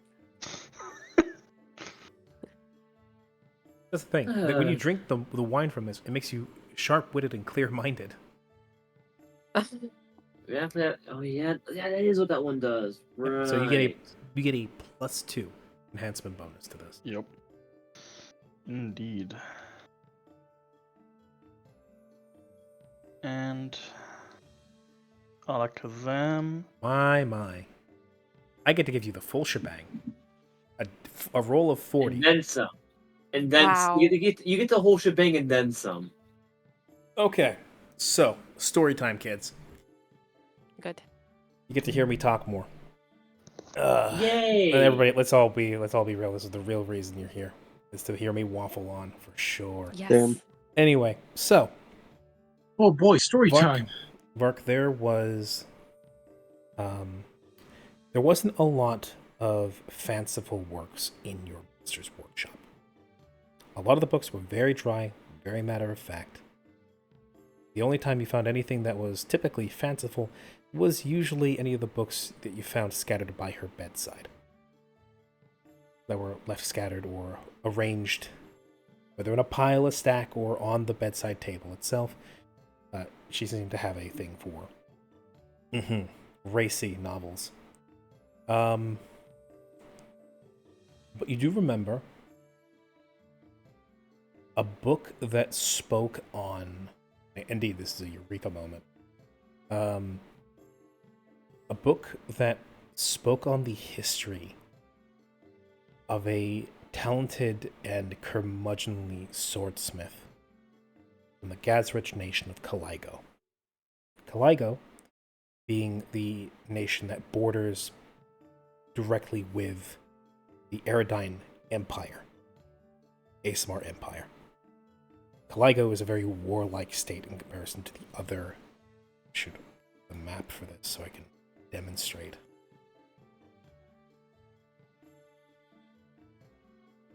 So you have where you guys are here. Go further south, and there you have Caligo. It's a very warlike, or I should say, it's a very militaristically built-up nation. You have a lot of knights that come out of that area, because occasionally Eridine and the Gazrich Papacy, the blue nation here, butt heads. Caligo is always the first one into the fight and the last one out. They are the Papacy's first line of defense against the sometimes uppity Empire. As such, they have a rich history of metalwork and weaponsmithing. This smith was a talented one that came from there, but he always had more of a passion for fine metal work and artistry. But as is the tendency in Caligo, anybody that has any talent in metalworking is usually subtly or unsubtly pushed towards weaponsmithing. And when people became more aware of his talent, Milonoscopus, or Milo, as the legends shortened to, found himself being harassed and harried by more and more nobility, military generals, and colonels and captains and mercenary captains, and everybody who heard about how talented he was in fine metalworking tried all kinds of ways of pushing him into it. As he got more and more weary of it, he took up his other passion, the pen. Previously, he was a passionate writer, now turned his words and his prose towards scathing criticism of the local nobility and military, which earned him no favors. In many cases, some tried to push him into working for them through penal means, by trying to catch him on some sort of legal technicality, pressing him into working for them, he could make them finest weapons. To this, he said, "Fuck you. I'm getting out of here." To which he then caught the next boat he could, all the way to the island of Tricus. He took a boat to the Quadranon, which is semi-neutral territory, then another boat all the way around, then lived out the rest of his days in Tricus, where he was far from the harassment of the Caligo nobility. It was there he wrote his biography, as well as he told his story in a different way, as almost feverishly, and people rarely saw him, even after he landed, as he began to work over the course of years and months, whether it's in a fit of spite or something else, began to make blades. And according to the book you read, these blades were each a description and an episode in his life where he butted heads with the nobility, fled the country, took up his place in Tricus, and then while he was there, also wrote scathing editorials, which he would then pass up to the theocracy to the north, which would then be passed along lines through the Quadranon, up through Eridine, and back to the papacy, where previously it had been known that the nobility of Caligo, he would write them these criticizing letters that they would just cast aside. They barely ever read them. They discarded them almost immediately. But the critics and the enemies of the papacy were all too happy to read these criticisms, levy them against. And it's too little too late when the nobility found out just exactly what Milo was saying about these people, about these detractors of his, the people trying to force him into working for them. They were little better than taskmasters, slave keepers, which earned him some favor from those around him, and definitely pissed off the Caligo nobility quite a bit more. And over his lifetime, as he forged more and more blades, he would occasionally be beset by assassins. And again, as the myth goes, each time he would finish a blade, it would be just in time for an assassin to arrive, which he would then slay with his newly finished blade. He made 13 in total, and each one tells the story of an episode in his life.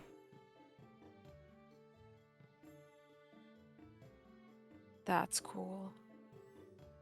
The rapier Wow. is known as Fountain the First. One universal ability that each of these swords has. And they all are fashioned after various dueling swords. Rapier and all other of the what are known as the pens. And he, as he became known, he earned himself the epithet of Milenoscopus the Inkwright. And he made this set of swords called the Titrini, or the pens. They have to act like quills, Exactly. parting quills. If you dip the tip of any of these blades into a liquid, it will soak them up, and you will then, anytime you strike something with them, or you trace the tip across it, it will leave behind script that will last for a day. So it's not just blood that these things soak up, any liquid.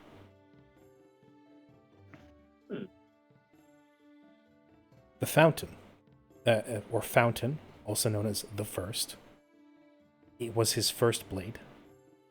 It tells the story of his beginnings as a writer and as a metal worker, of the pure and simple purpose that he had found for himself, or it was tainted by politics, pressure of nobility. The function is quite simple. It is a +1 rapier, and it has a section inside the blade that can be filled with any sort of injury or contact poison or an acid.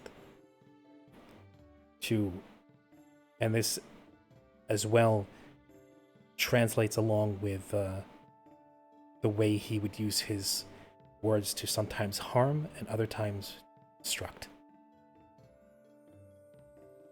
The sword holds up to 3 doses of any one thing, whether it's poison or acid. The fountain also... the fountain...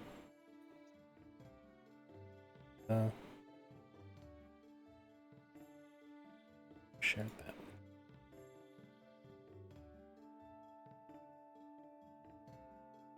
that. The fountain is also capable of making a ranged touch attack, where if you flick the blade, it will lash its one dose of its contents at your target within 10 feet.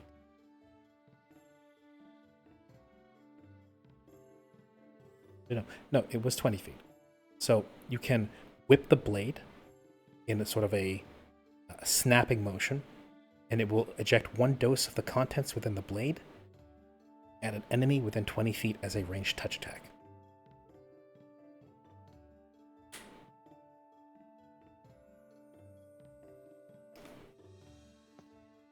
Yes. Okay.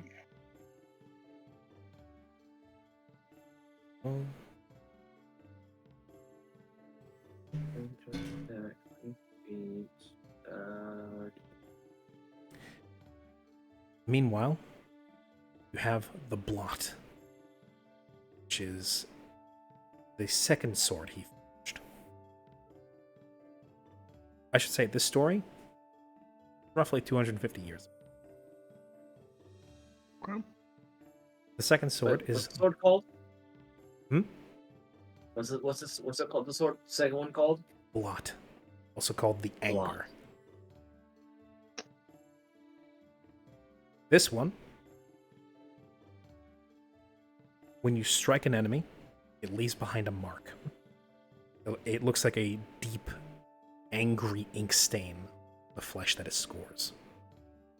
So for the first time... If you damage an enemy with this, and it works like a... this one works just the same as a +1 rapier. If you score a damaging hit against an enemy, it leaves behind an angry-looking ink blot on the wound. For the next hour after that, any enemy you have marked in this way, you can activate a Bane effect against that enemy for as many minutes per day as is equal to your charisma modifier. This sword symbolizes the anger as he used his pen to lash out against the nobility to harm them.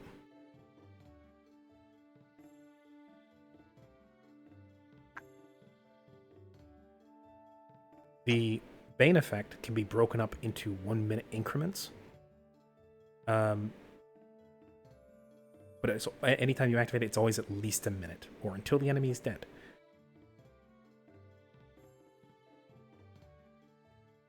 So yes, you have found yourself a couple of magical rapiers made by a very angry smith. All right. He was known as Milenoscopus the Inkwright, who was he was known not necessarily for his verbosity or his use of words. Also, I just realized Grim came into the chat. He redeemed a self-care and also a gremlin. Hey. Good. Hello. Yeah. But yes, Oh my god. hi everybody. So- How you doing? Oh. Prepare to die. Oh, Oh god, no. Yes, Lord, they what's boast that? they boast incredible power. Yes, Grim. The wriggling. Yeah. Oh god. Yes. Oh god. It's a good thing He I did this scares after me. after I got done with story time. But yes, Milenoscopus the Inkwright. He was known as not necessarily being particularly dexterous in his words, but definitely he had a reputation for cutting to the heart of matters, and then just relentlessly hammering the finding his enemy, like his target's weakest point, and then just hammering it and what do you call it, and ripping at their most flawed factors. So it's fitting that blades made for striking at vital points were what he as a sort of spiteful retribution against the people who tried to press him into working for them. So yes, you have two of the blades, which previously were only transported as blades, for the purpose of being restored, though the person who transported it perhaps didn't know their original origin. You have two of the 13. And Mark, you know, as a matter of fact, that there are people out there looking to complete this collection. And they are all around the place. They might not be in like the farthest flung corners of the world, but they are definitely collector's items, as well as otherwise just what do you call it, a much sought after. And of course there's going to be the eccentrics who want to complete the set. Okay. Those that don't know quite what a Bane effect does, when activated, in this case, it's not against a type of creature like it normally is, but it's against a specific creature you've damaged. Bane effects make it so that the weapon strikes as if it were a +2 higher in enchantment and an extra 2d6 damage on top. Oh, This is why, Oh. and this is why fucking Inquisitors are incredibly lethal when they want to be, because they get that as a class feature. Hell yeah, we do. I see. Yes. You have two very nasty +1 rapiers at your If I- access. If I remember correctly, can't Inquisitors with a Bane weapon and the Bane effect stack? No. I'm sorry. I'm Magical sorry, effects Mallory. typically do not Oh. stack. Does, however, Regardless, that just increased our fellows DPS, whoever, if one of them, if each of them are taking it. So, yes. I mean, Yeah. so Var, would you like one of these? You're the first one.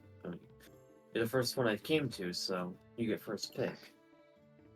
kind of like balances both blades on honest singers, testing the balance out. They are immaculately balanced.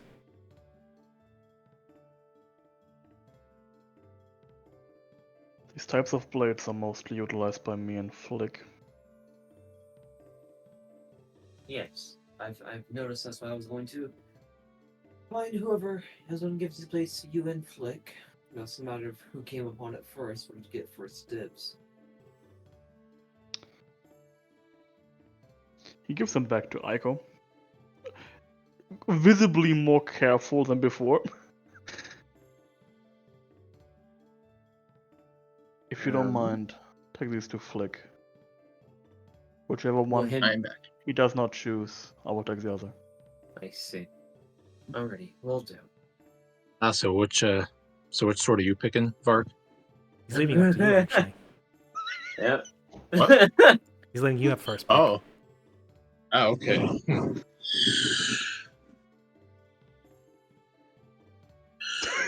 So the three swords are Two. Two. two. So two swords. Okay, so the two swords. Which ones are left? It's just They the two. They both are. There's only ever been two. Sorry. Yeah, for some reason I thought there were three. Never mind. I'll take the third the- one. Don't you worry about that. Yes, you the take, you secret take, third the- one. you take the secret one, the air sword. Exactly. No, there. So There are two swords in our possession Mhm. right now, but they are part of a set of 13. That might have been where you got the 3 from. oh yeah, okay, yeah. Because I was listening. It's just yeah. I think I just kind of like got lost in the sauce in terms of details. That's fine. There are two. There's the one that has a what do you call it? A poison fuller in it, and there's the one that has the bane effect that you. They're both Remind marked me, in the party inventory. They're both. marked- Yeah. They're both rapiers. You said. Yes. both are One's a plus small one- sword, one's a rapier. Well, yeah. One, aesthetically speaking, one is a small sword, but that is effectively a rapier. And Mechanically, they're rapiers. Okay. both are plus one rapiers in mechanics. Okay.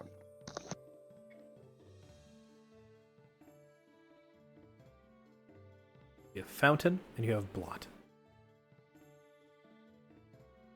Like I said, they're both marked in the party inventory, so if you, I did my best to keep track of notes, but I'm only human after all. Both these are really good. So, Do you It's use hard poison? to pick.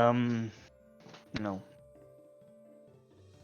Not You that know this is a serious suggestion, but with a flick of a wrist, you can spray poison. I see where you're going with this, but at the same time, the one with the bane effect sounds really cool. I really know. I know. You can pick it. As I said, I really don't mind you taking it. What's Vark it does called? like his poisons, I will say. You know what? Yes. In that case, I will take the blot. Alright, so well, eventually throughout the day, I presume I'll find Flick and go. Unfortunately, I'll offer. there's one thing, Grim. Unfortunately, healing potions need to be imbibed to work. You could Open wide. you could do that, or you could stab somebody with it and then heal them with the potion as you inject it into them. Not advised, because you might outdo the healing in just your damage alone. I probably will. But anyway, who's keeping track? Anyway, you were saying Echo? Probably throughout the day, I go looking for Flick to go. Hey, look, swords, yada yada. Go give out the history, tell them what they do. What's it called? You give Flick Vark. the rundown of the Yeah. of what exactly is behind these two swords. And Vark wanted to offer you the first choice. Well, that was quite nice of them. Huh. Be sure to share my respect for that decision when you see them again. It's a small place. As I a- presume you'll meet him yourself again. Well, regardless, as he says, kind of very, very kind of, I want to say indecisively, like glancing in between the two blades. He'll eventually reach out one of his paws and touch the blot and say, "I'll take this one." Alright. I certainly like the. I certainly like give my opponents a little bit of a planting a little seed of doubt within them, probably in a fight. I have a habit of dirty fighting in that regard. Alrighty. Well, eventually I'll find Vark and give him the goods. Give him his good. Okay. Before you leave, Flick kind of gives a offhanded joke and says, If someone tells you the pen is mightier than sword, just show them one of these.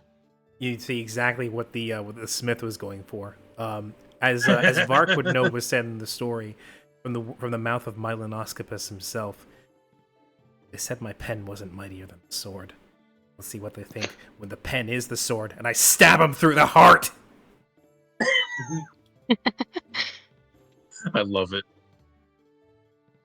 Oh, what day is this? Third day. Oh yeah. This is day 3. Yeah, well, I was. So, Flick now has the blot, or as is known, just simply blot is its name, and his epitaph is the anger, the sword of Bane, and Vark now has the fountain, or the first. It gushes forth with awful stuff, and yes, And pen if is we ever envy. need money, we have a backup plan. We can loan out the Yes, sword we can to sell your to the glaive. private collector. I mean, I don't think it'll sell as well. I'll be honest, but sure. It's a plus one Natural weapon, man. Oh, that's true. Or I could just make potions and sell those.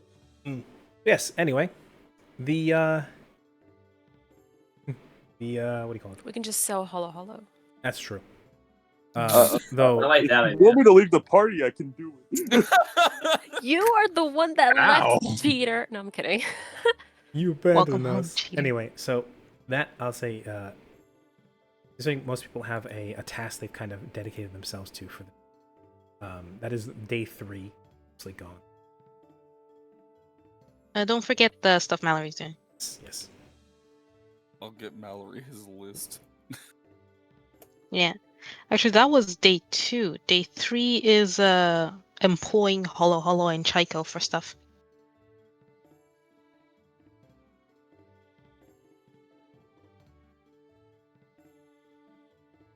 Seems like a lot of people need to employ me for some shit. Yes. I'm getting, Also, I'm no- getting also- my employment. Also, yeah, whenever you get the chance for me, just pass along the info for Blunt for me, and I shall fill it. I shall fill out the rest. We'll do that, I think, after the session, because we're going to be wrapping Yeah. up in roughly half an hour. So I want to get through these last little bits. Yeah. So, towards the end of the third day, the work on Mallory's project is... Yeah. So, Aiko, once you're done passing out the swords, you'd actually get a request from Mallory to make some slingshots. Sure, I can. But yeah, making some slings wouldn't be too difficult for you. It's literally just a strip of stick. Just a couple of craft checks for that. Your end. Alright. I want you to get nat ones. Don't The, say that. No, please don't do it. The The duality of man. oh baby. So, Aiko, you make a couple of rough slings easily enough. You're a little bit off. You're not a woodworker. Not typically. You're much more of a metal worker, but you make it work.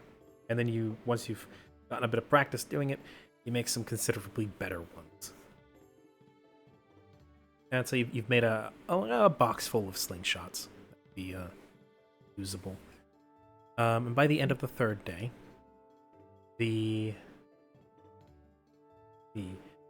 pits are dug. They're ready to be trapped. The level of warding is set. Work is underway. The greenhouse is ready to go. Just needs the fertilizer to be set. The seeds are prepared.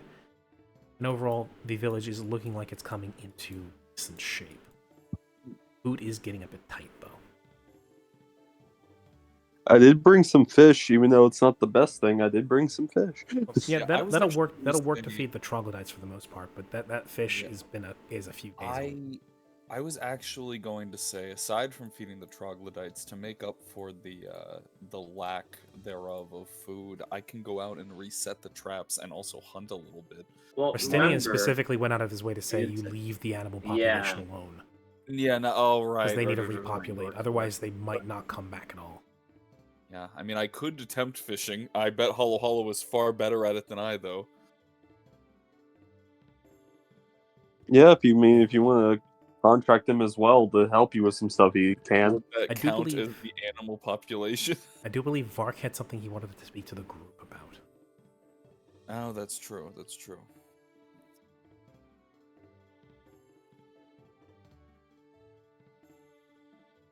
Vera, you was? Now that everyone Yes. is there. Most of you have silence got. below hollow.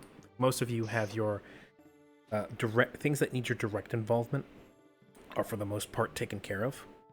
Everything else is primarily being seen to by either townsfolk, troglodytes, or some of the folks in charge. So you guys are a little freer now. You're actually able to meet.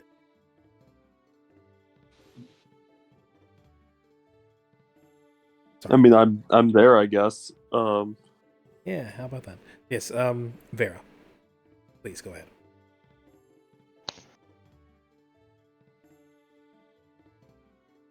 Okay, let me just test out one thing really quick.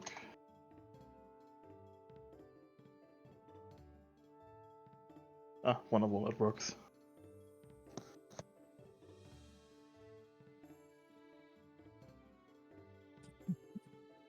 So who'd you stab? Was it Karya? No, no, I'm just testing out a roll. I'm terribly sorry. I was rather testing out if the description worked the way I wanted it to. Parry, counterattack, 30 damage. You know, if you hit Mallory with that, it could be considered a hate crime. Technically, because we're all special snowflakes in this party, hitting any of us is considered a hate crime. Very true. Mm-hmm. Oh boy. I mean, it balances out. You committed your own hate crimes. It's That is true, karmically that is true. speaking, That's you guys are not exactly scot-free. We're all evil in one way or another. Everybody's an asshole. Anyway, Yeah. Bark, you were saying. I'm glad that we could gather here in this moment. I understand that we've all been busy the last couple of days. Looks around the group. Quite. Stop the hollow. Where Not. the fuck have you been? I'm Where glad is that you he are actually- back. What does he actually ask that, or? Yes. I'm glad that you are back. Mm-hmm. Anyway. I have taken stock of the warehouse with one. Damn it. Slate. Thank you. With one Mr. Slate. And while me and the local herbalist and alchemist have come up with a short-term solution to the food shortage, we require more. The ground is beginning to thaw with the magical induced winter gone. However, such a natural process takes time, and we don't really have the means to supernaturally heat up the ground, even with our methods. Do you remember the wagons that we lost in the illusionary attack? Hmm. It has been quite a couple of days since those were lost to us. That being said, these wagons were laden with supplies, both food and otherwise. Supplies that this town now desperately needs. I was planning on going out into the wilderness to retrieve them if possible. I hope one of you, or some of you, will join me in this endeavor. That is a mighty big risk we'd be taking, especially even after the weather's lightened up a bit. However, if these supplies can help, I could lend a hand or two.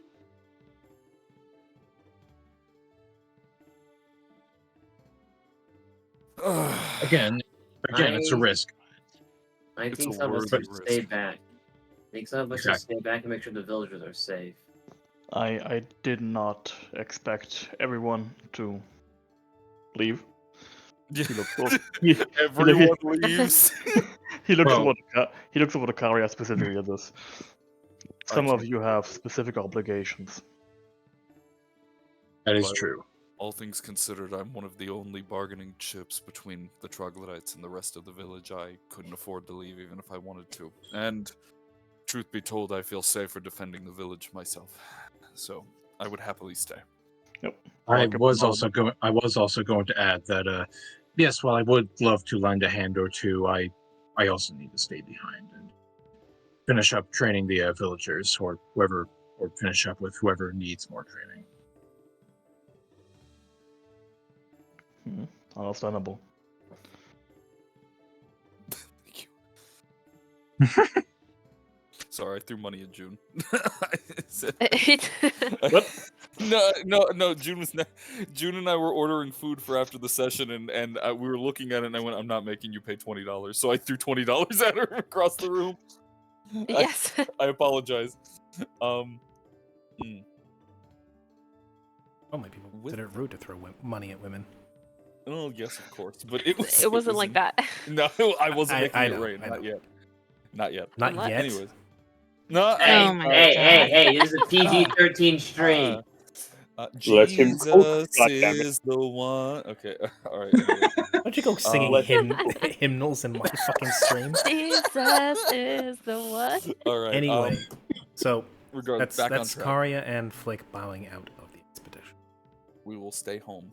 I would like to stay home as well. I expected as much, yes. Because at this point, since I've made weapons, the next best thing I can do is see if there's any tools lying about. If people need tools, well, I'm not a tool crafter by any such a mean. I can still probably get better than most can. If food is a problem, I could always take the cart over to the ocean and fish, store it, and then bring it back. That is one option, yes. I think it'd be better if all of us went out to look for it together, but it seems like this village needs our attention more. Like I said, a lot of this stuff is running semi-autonomously as now. You guys can stay and help oversee things, but your attention isn't what do you call it? Isn't drastically required at this stage. Mm-hmm. Hmm.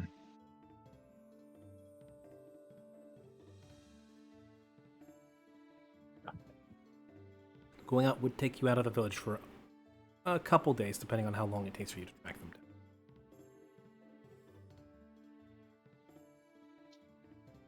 That's making me wonder if Liquid stay behind to help, like, I guess, like, not really command the villagers, but at least like throw out suggestions to the villagers just in case there's like a little skirmish that comes by, or if the villagers are capable of handling themselves. There is You've got- probably a forward party. You've got you've got some experienced fighters in the group who are able to help oversee and train folk, as well as to lead. Okay. People you brought back, Okay. they're more experienced than the rest of the village. The rest of them are all farmers and craftsmen. The ones you guys brought back are actually combat capable. Hmm.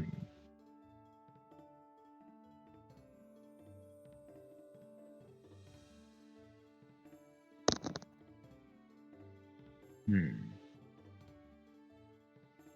So in that case, this Flick will think for a moment. His ears will kind of slightly twitch a bit, and he'll say, "Well, if need be, I can inform some of the more experienced fighters to watch over the villagers, make sure they're prepped and ready to fight at a moment's notice. Probably also keep an eye out for any skirmishes that might breeze by." I would And in feel that more confident case- with you by my side, yes. Prestidian, for his part, says if you gotta make it, you gotta leave the village for a couple of days. He'll take over looking over them. no stranger to leading a mercenary company. Ah, perfect. Very well. In that case, I suppose you could count me in. Thank you very much. It does leave Siren? Siren and Mallory.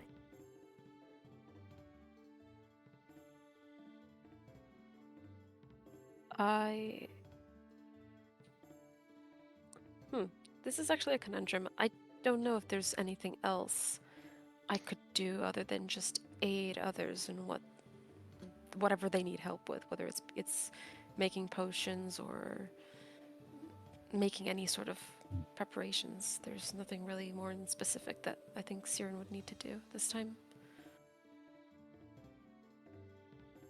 Mallory is definitely going to need the next few days to personally oversee his anti-ambush project. And I'm gonna go with the expedition.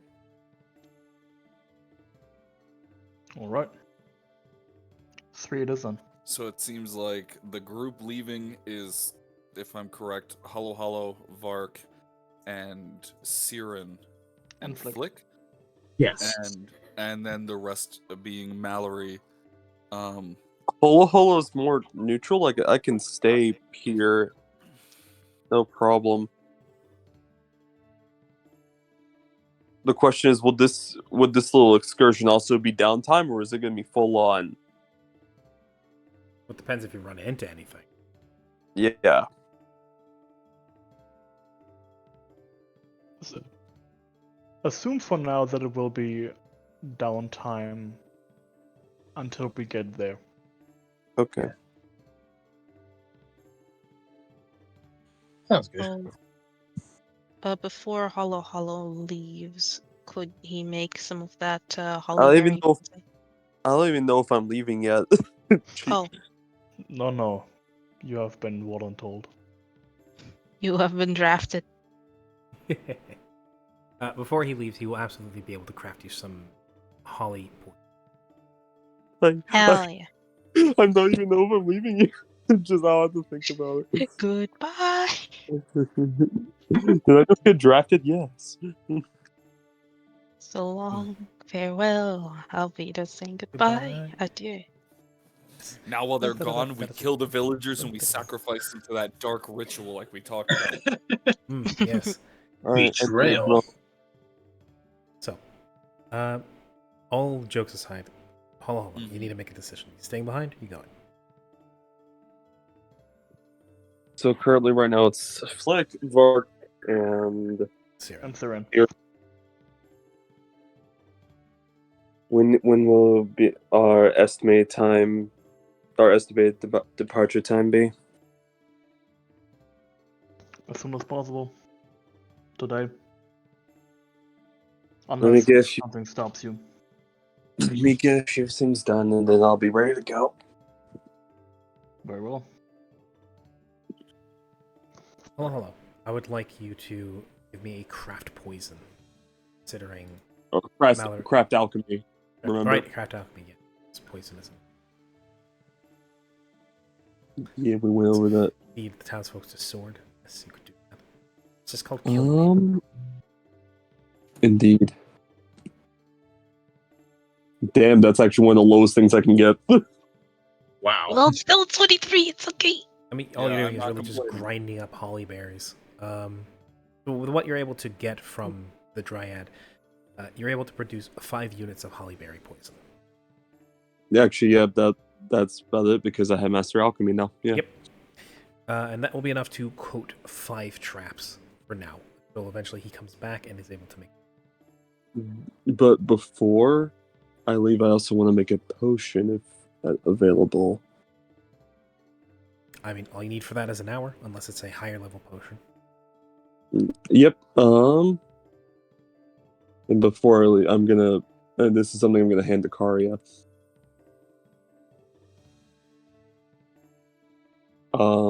But yeah, while we're doing that, I'm going to make a Call the Void potion. Okay. Oh. Hands you a potion that swirls with inky blackness.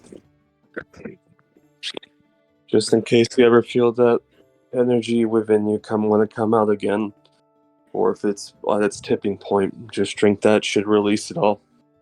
Don't know how it will affect the creatures around you, though. Are you telling me that you've made a potion to make me go insane? Yes. Yes. Yes! No! Yes.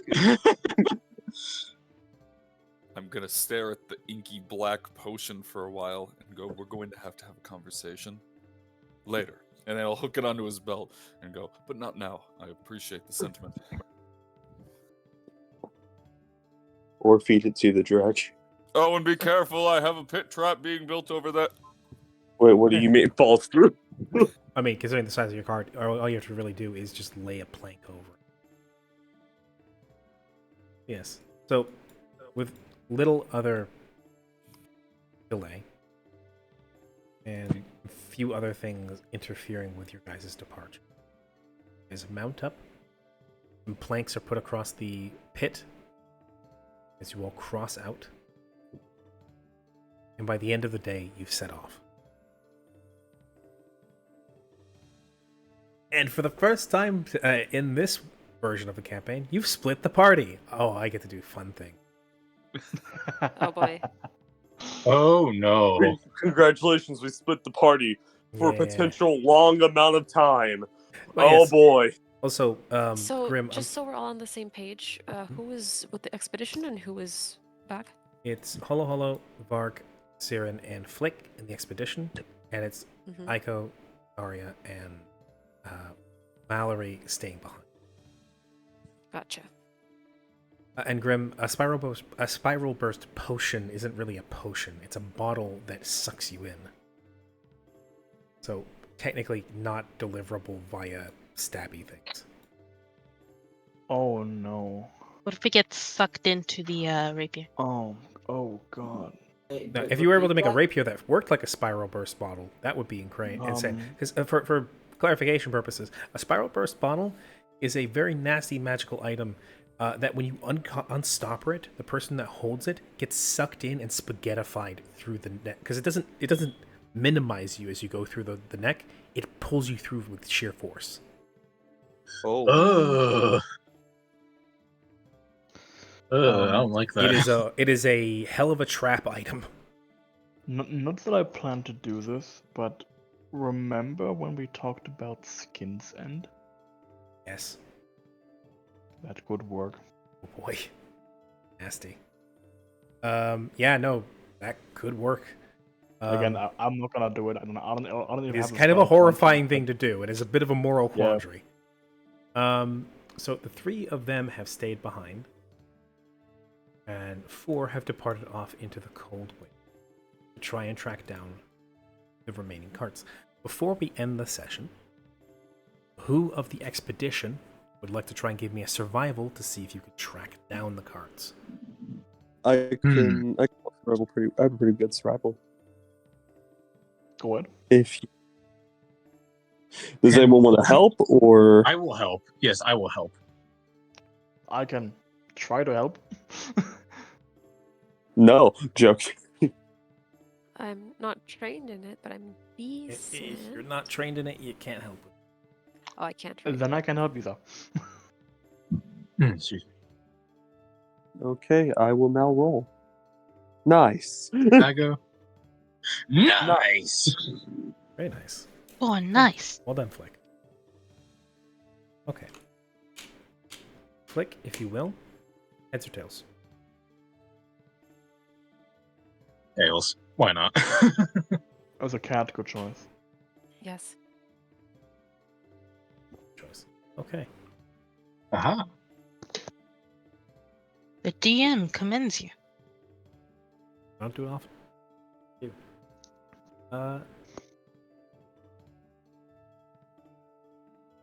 And now comes the next fun game. With Quest as a GM, is him saying "well done" good or bad? Well done. You're dead. Well done. That's You just walked him right stating how he likes his meat cooked. Yes. No, well done. No, is how I'm not. good I you don't are. like. I don't like eating shoe leather. I like mine medium rare, like my players. I see. Oh. Well done, you. Well done. You've run into a tribe of Yetis. Oh god. You speak Well Yeti? done If is not, how the enemy dragon's gonna like you. you speak Yeti. If not, may be an issue. You may be in trouble. Comprehend languages. Oh boy. Okay. So yes. Finally get to use these.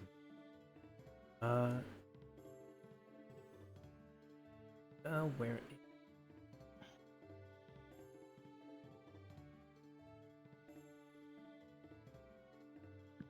So as you leave behind the village and you voyage off for I'm glad you spotted that, Grim, that I added those to the point redeems. Yep. He pointed them out to me. And I entered those as a sort of a stealth redeem, see if people noticed. Actually, wonder what this one does. What do you mean? Read what it does? Oh, I just clicked on it. It says Anyways, what it does. Only the audience may use these. I will redeem them for you. oh, okay. It's alright. I will refund you. Wheel and woe. Oh, you're evil. Bane and Boon. Oh, that's evil. Man, Fuck I it. do got 61,000 quest points. Sorry, experience right now. Like 20. I have 20k, so I mean. I got 33. Yeah, because I knew if you guys got the option, you might just spam it, even if just for funnies. Can't wait for the 20k redeem. Choose a character to pull a deck from the deck, to pull a card from the deck of many things. I would do that on Oh, myself boy. immediately. Fine. Do not tempt me. Boon is in favor of the party. Yes. Bane is for the enemy. Same with Wheel and And Woe. same- Wheel is in yeah. your benefit. Woe is in the enemy's benefit. Whoa. I see. Oh. Yay, we got a Boon.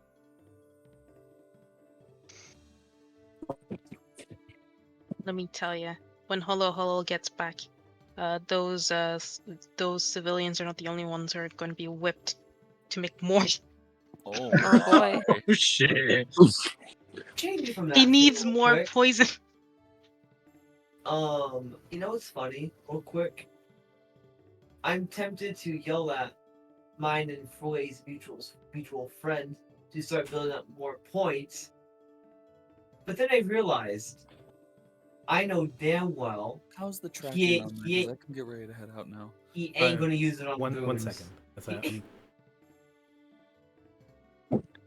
No.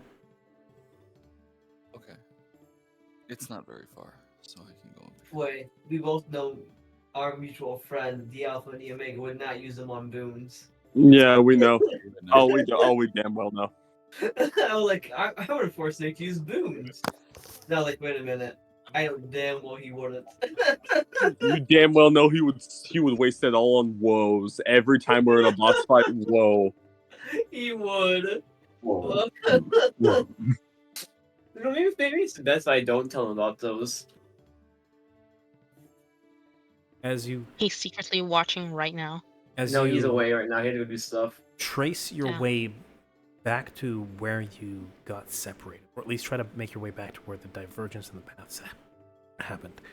The snow here has melted somewhat, and while that might muddy the ground a tiny bit, not this the freeze previously helped to preserve the tracks. The tracks, obviously, from what you can tell from the panicked hoofbeats of the horses, it was less that the drivers shot these wagons off in a strange direction. It's more that the horses panicked when they thought they were caught in a raging blizzard, and basically pulled the carts after them in a wild. These days-old tracks lead you eventually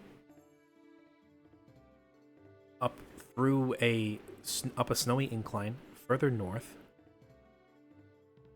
Actually further south, if I remember correctly.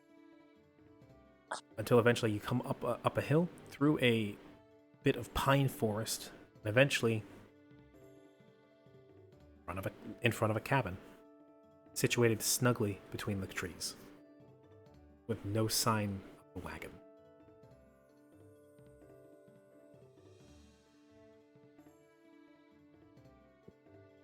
It's a spooky haunted mansion. I just know it.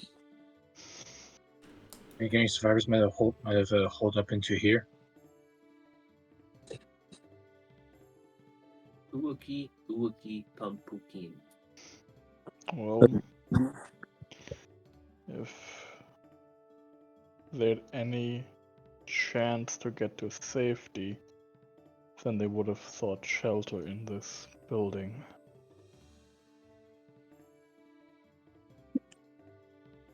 We're waiting to find out.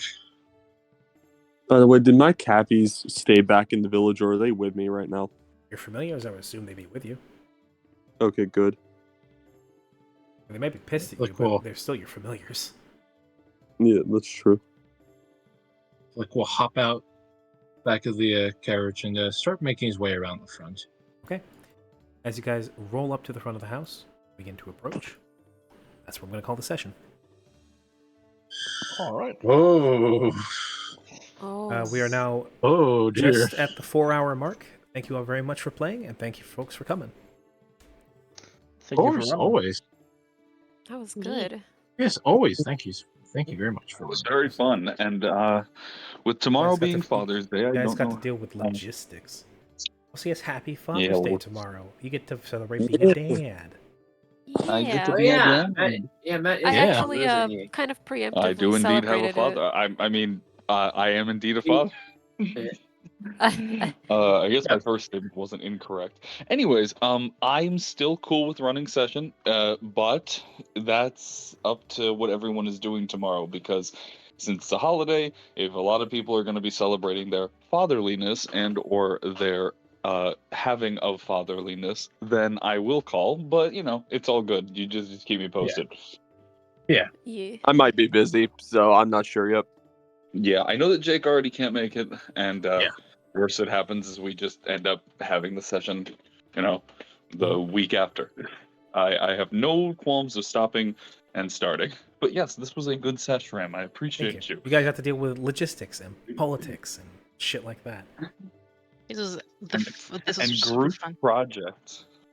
And we got pens that are as mighty as swords. Yes. Yes. I made weapons. And Yippee! Mallory wants me to be their poison making slave, I guess. Make more poison. What? Look for what? Uh, Order name. It is. Thank you very much. All of you are truly wonderful. And I'm going to tie it off there.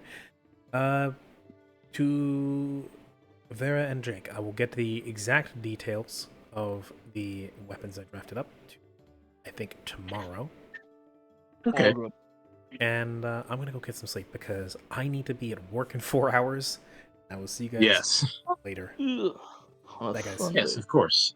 Thank you for. I was almost uncertain if I'd be able to even run the session today, but I managed to get a good nap in. I got it to work. Very happy. Anyway, that's good. Please get rest, my fellow friends. Yes. I will.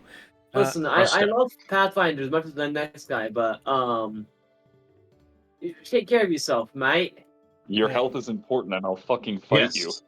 Yeah, there's no game without the GM. Yeah. You die, I'll kill you. If the Hi, GM everybody, we stopped this dying, game on session 12 because the GM literally collapsed and died. because he Yeah. had to just run No, session that'll- 11. that'll happen on session 13, the unlucky number. Fair enough. Bum, bum, bum. Ominous. Anyway, thank you guys. I'll see you guys at the next one. Ah, yes, Grim redeemed his self-care. Straighten your spines for one last time before we tie things off. I will see you Yes. guys next time. Adieu. Self-care or else. Okay, Adieu. farewell, my friend. Farewell. Bye-bye. Goodbye. And thank you. Guten Morgen. Guten Morgen. Guten Morgen. Welcome to Fantasy Okay, Suite. good organ. Yeah. Also, you're welcome. You guys are currently in Fantasy Scandinavia-ish. Have fun with that. Yep, true. Yeah, Candy. something close to it at least. Also, to you, something as you go to bed, Randy. You don't have to, I'm in no